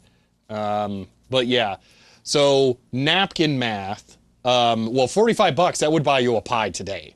Like, just straight up. That would buy you a pie today, all right? But napkin math, add 50% every 20 years. So 1984 to 1994, that becomes $60. 1994, no, that's not 20 years, 2004. So $60. So 2004 to 2024, that becomes about $100. So yeah, $100 in today's money approximately for this thing. 136, yeah, so even more, yeah. 50% every year now, yeah, no kidding. Yeah, that used to hold, actually, Majenko, since you have an inflation calculator, can you do it for 2014, just for giggles? Is that closer to like 185? Maybe, or not, or 85 or 90? Because it is, the last couple of years have been pretty brutal. It's really thrown off my math.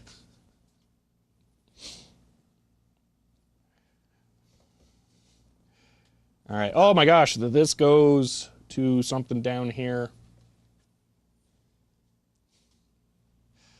2014 is 102. Ooh, okay. So I need, all right, I should come up with a different equation then.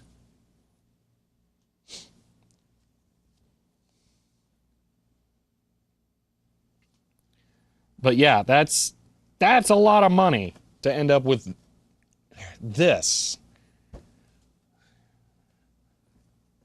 I don't know. I want to like this. I really do want to like this. I think it's cool. I just think that there are better ways. But I don't know how to do that. How to present the better way other than just without it. I don't know. It's a hard problem to solve.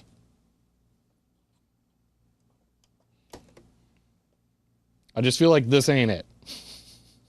This is rough. This is 1981.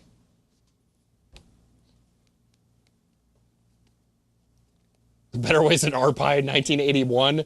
You would get burned at the stake as a witch.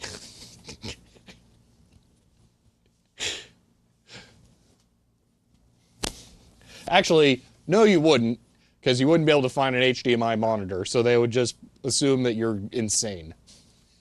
No, trust me, this is the most powerful computer in the world. If you added all the other computers together, it's not as powerful as this. Uh-huh. And where do you plug in the CRT?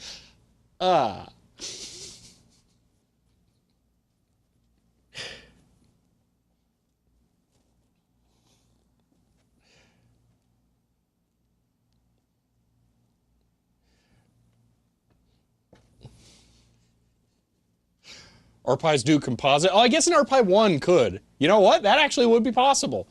Because the 5 volts, you can supply the 5 volts to the header. They would prefer you not, but you can. So you could do that. And then, yeah, composite to a display would absolutely positively be a thing. That 100% would be possible. Oh, that's right. The later ones do it through the audio jack, too. That's right. I forget that's the thing. All right.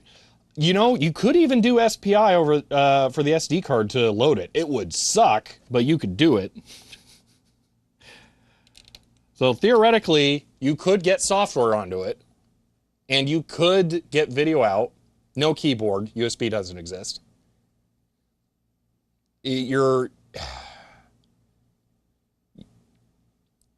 guess the UART would exist. I don't know how easy that is to drive at an assembly level.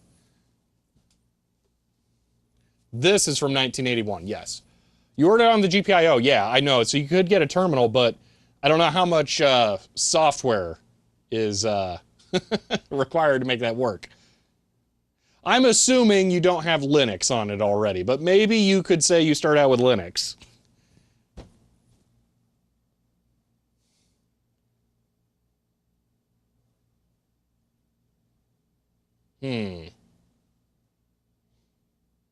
Bring the Pi back, also bring the other stuff? At that point, just bring a laptop.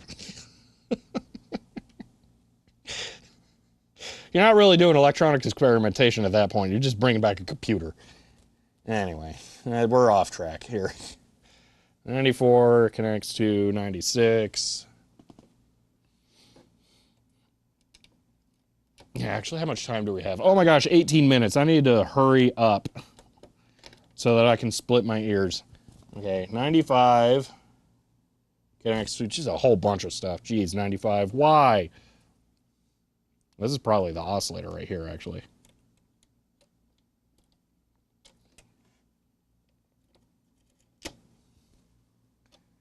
All right, then another one goes up to 52. This is 3 wires going to the same... Oh, it's not 3 wires. 2 wires. Okay, never mind. I was complaining about how many wires I have to go to the same connectors.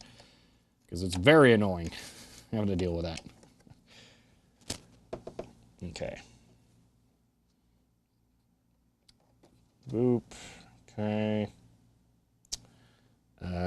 Top side here, 92. Oh, this one needs a pass through.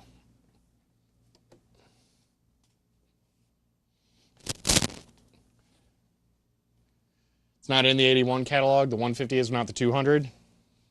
1 second. It's possible it's 82. Or late 81.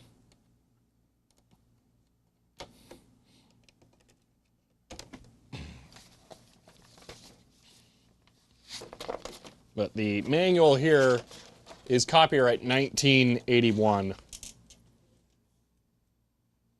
Radio Shack.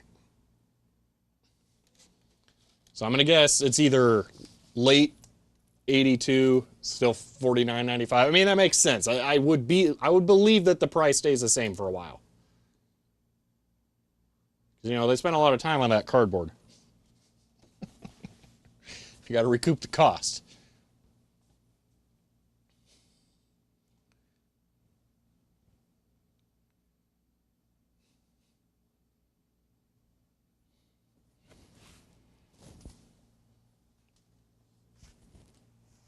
I did drop a white wire. I thought I did.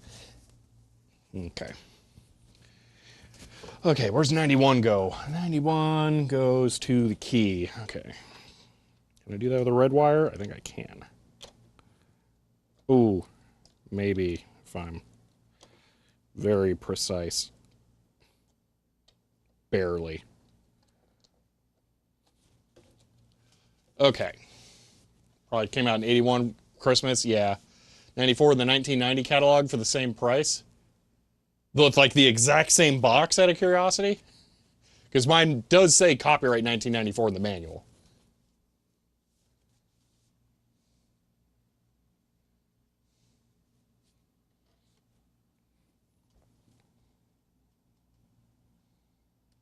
Okay, so this goes to 75.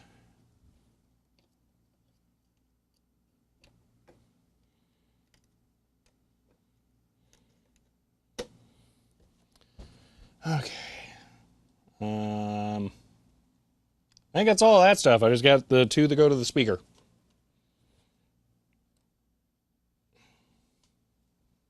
Of course, it's the ones that are just too far away to be able to use the nice cables, or the shorter cables. So we're going to have 2 long ones.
I added a quick little impromptu volume control there. That way I don't get kicked out of my office earlier than I need to be. So hopefully that's good. All right. To be able to make a video of this, are you going to have to collect all the Radio Shack catalogs since the dawn of time so you can refer to the listings on real paper? I would like to. No. I might have one in the other room, though. I can go check after this. I think we're going to have enough time. All right, let me double check all the wiring through the wiring sequence. 33, boop, goes to 73, check, goes to 93, check, goes to 168, check. All right, and then 34, boop, goes to 51, goes to 58, then I'm substituting for 55 so that it actually works. 50, boop, goes to 34. No, 50 goes to 94, which goes to 96, which goes to 92, 52,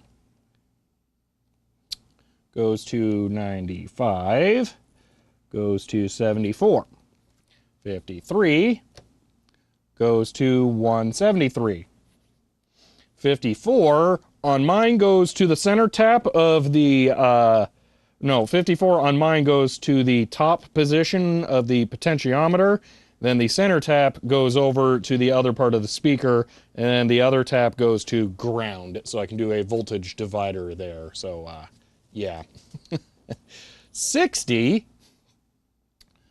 goes to, that's power, so 57 in my case, goes to 140, 75, boop, goes to 141, that is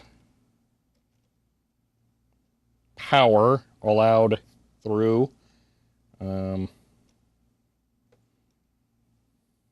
Yeah. And then 91 is somewhere. Cap, boom, to 167. Where was 168? Okay, through all that. All right. Let's give it a shot.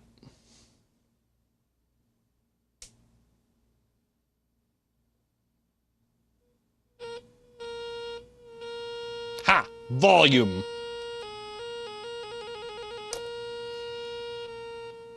Take that, Radio Shack, and your ear splittering.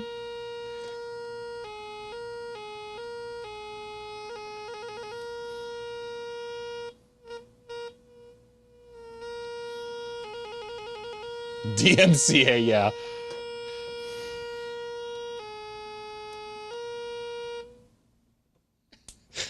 That was nice to be able to just inline the volume control there to make that a little more palatable.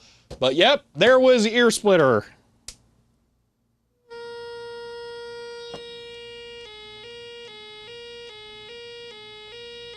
Yeah, it's definitely Siren.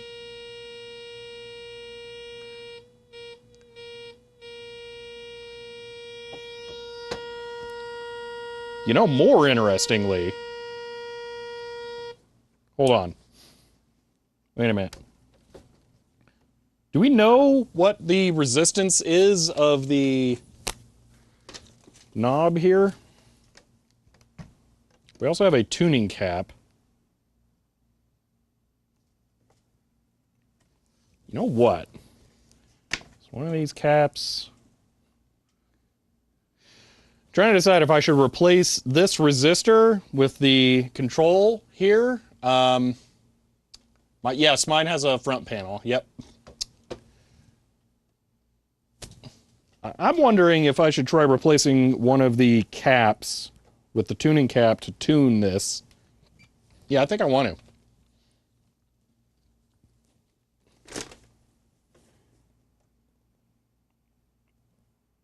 So yeah, the key goes to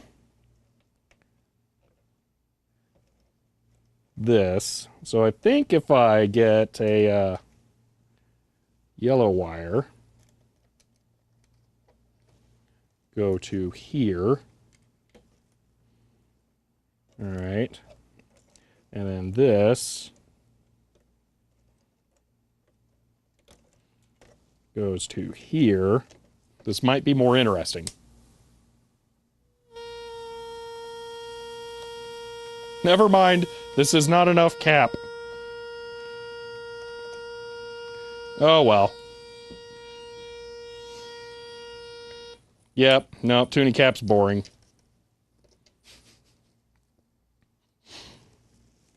But, well, there's no other good caps. Here, 3.3 UF, just for giggles.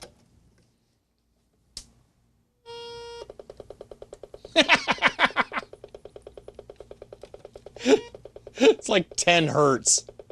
If, no, more like 5 hertz.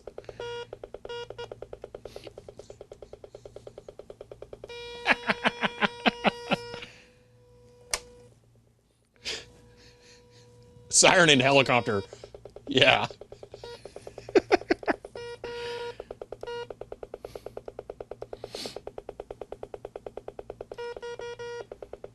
So I guess these would be higher pitch.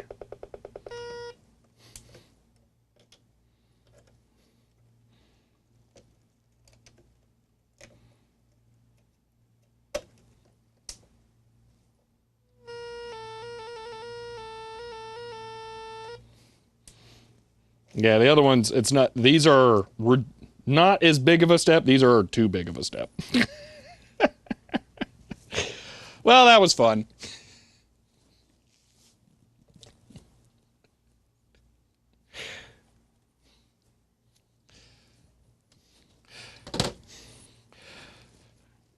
Let me go ahead and just reconnect it correctly, I guess.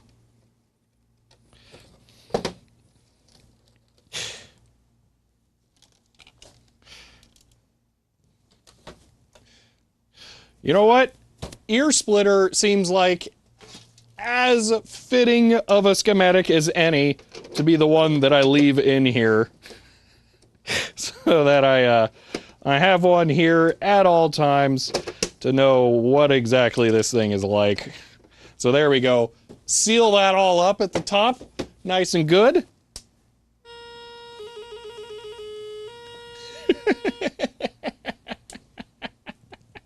There we go.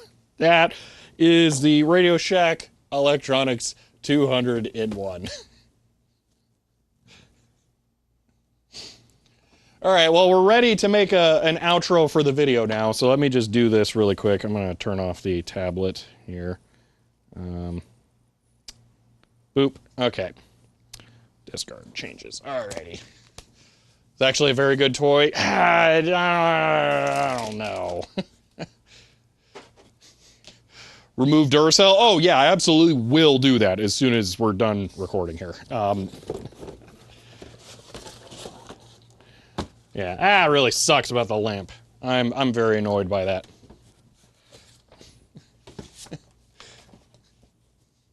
Congratulations on soldiering through that? Yeah, no kidding.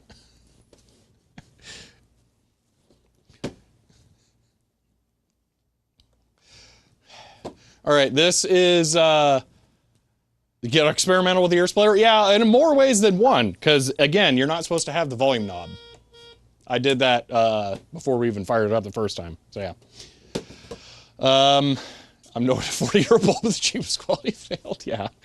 Anyway, I'm about to record a YouTube video outro, so this is not the stream ending yet. I mean, we're not far away from it, but not yet. All right, so, well, that wraps it up for the Radio Shack Science Fair 201 Electronics Project Lab. I guess it's not plural, it's Electronic Project Lab. Oh, that's really awful. It just rolls off the tongue like gravel. Let's redo that. Well, that's it for the Radio Shack Science Fair 200. Oh my gosh, this product name is awful. And the lid just fell off. Hold on.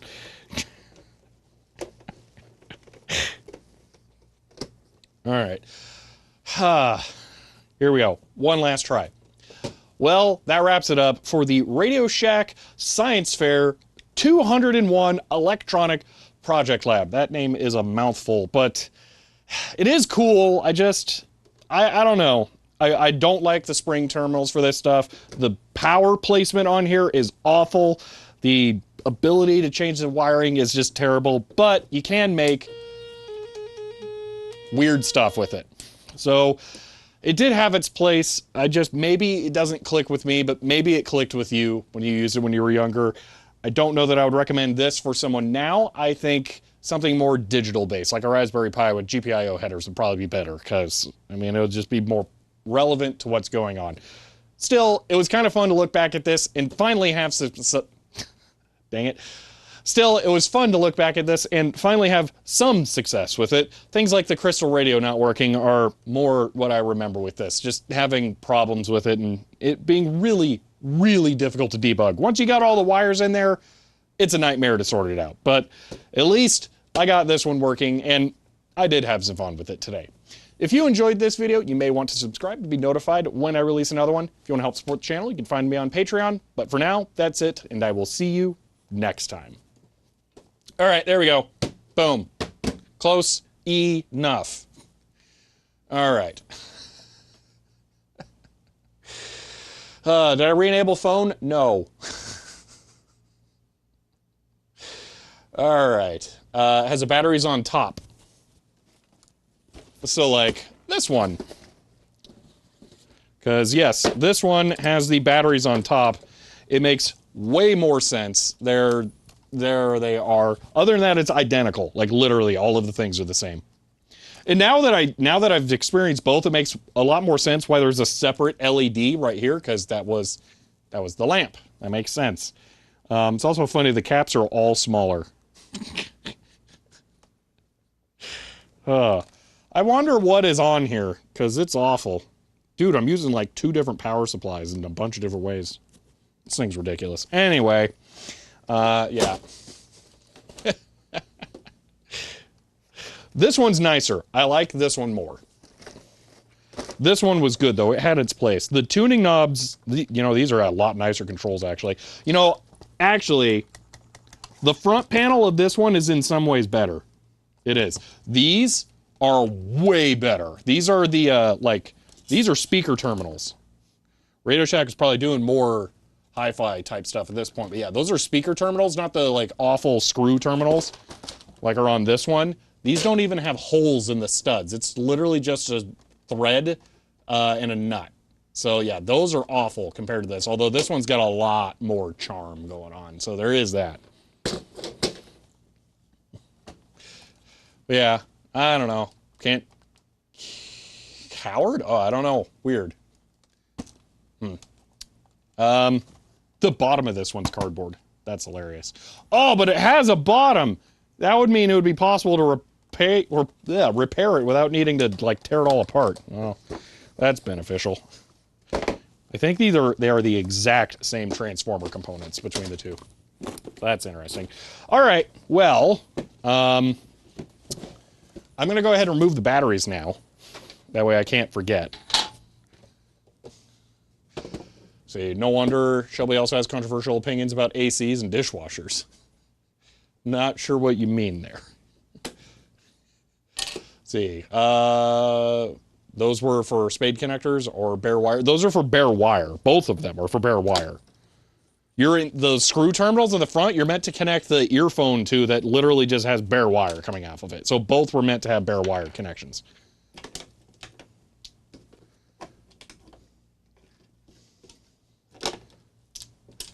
Box is very different. So they're both the same thing, which means 2 voice polyphony. Yes, but very, very limited on the tones that I can select. Might also be possible to make it 2-tone with a little more clever stuff going on at once, but I don't know. Oh, man. All right. Well, I'm curious. Did you all actually enjoy that or not? That stream did not go how I expected, that's for sure. Man.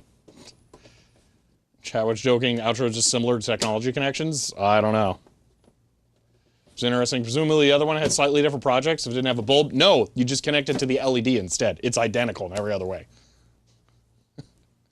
It's fun to put exactly how we expected it to go. You know, I hate it, but that's exactly the experience that I would anticipate with one of these. I was just thinking that it might go smoother because I'm, you know, old now. But no, it didn't. It still was a mess.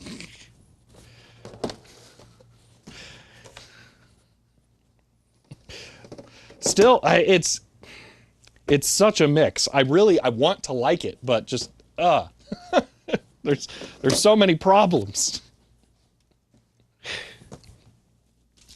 Made me realize that it was probably not a personal failing. I didn't get very far with the kits myself.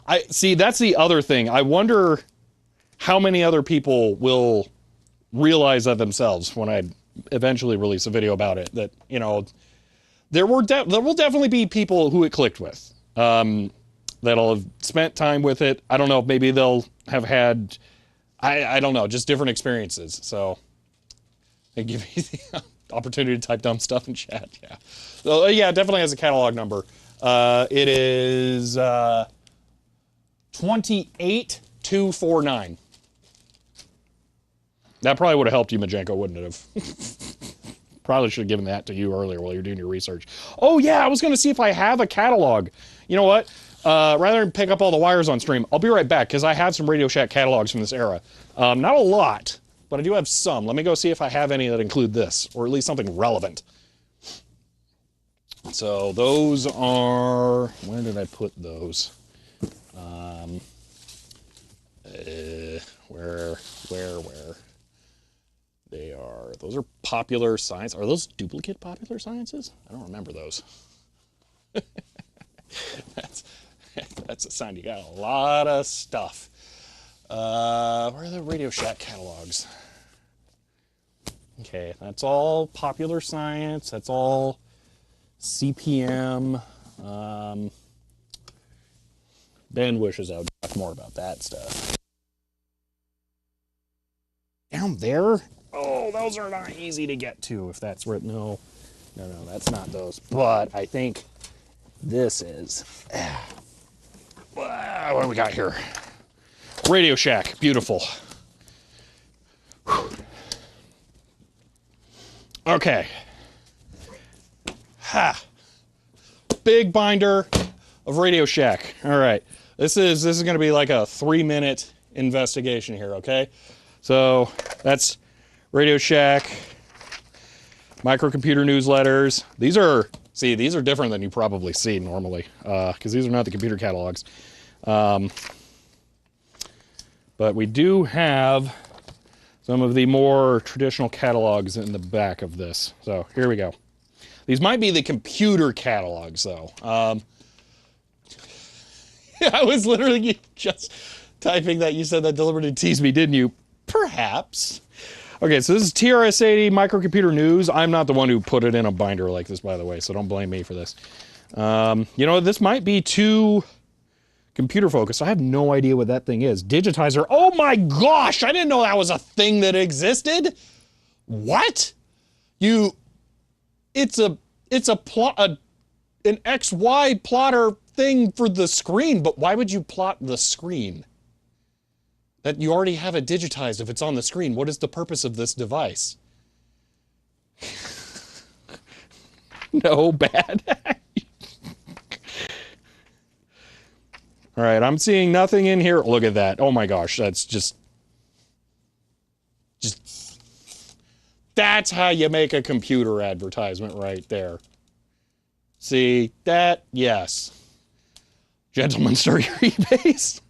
Yeah, I'm guessing these aren't real Radio Shack catalogs, so it's not gonna be in there. Oh boy, look at that printer stand. See, that's what real computing is like. A giant box to put your noisy printer in. Oh, it could be to draw in the first place. Yeah, you might be onto something there. Yeah, I don't think it's gonna be in this. Oh, a cute little printer there. All right, so yeah, so I don't think I have one with this in it. Try and find the last listing for it. Can find it in 2000, but not in 2002. All right.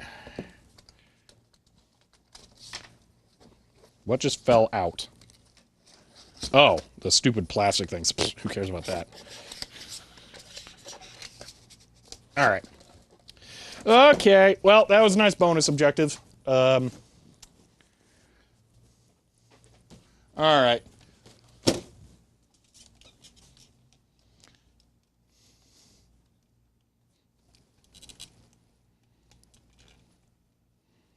D-Zag, I want you to look at that wall right there and tell me what you see. Oh, they are different widths. I didn't realize that.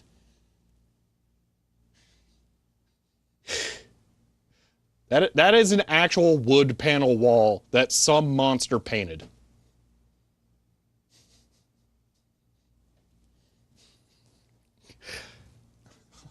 Yep. No idea how bad I am.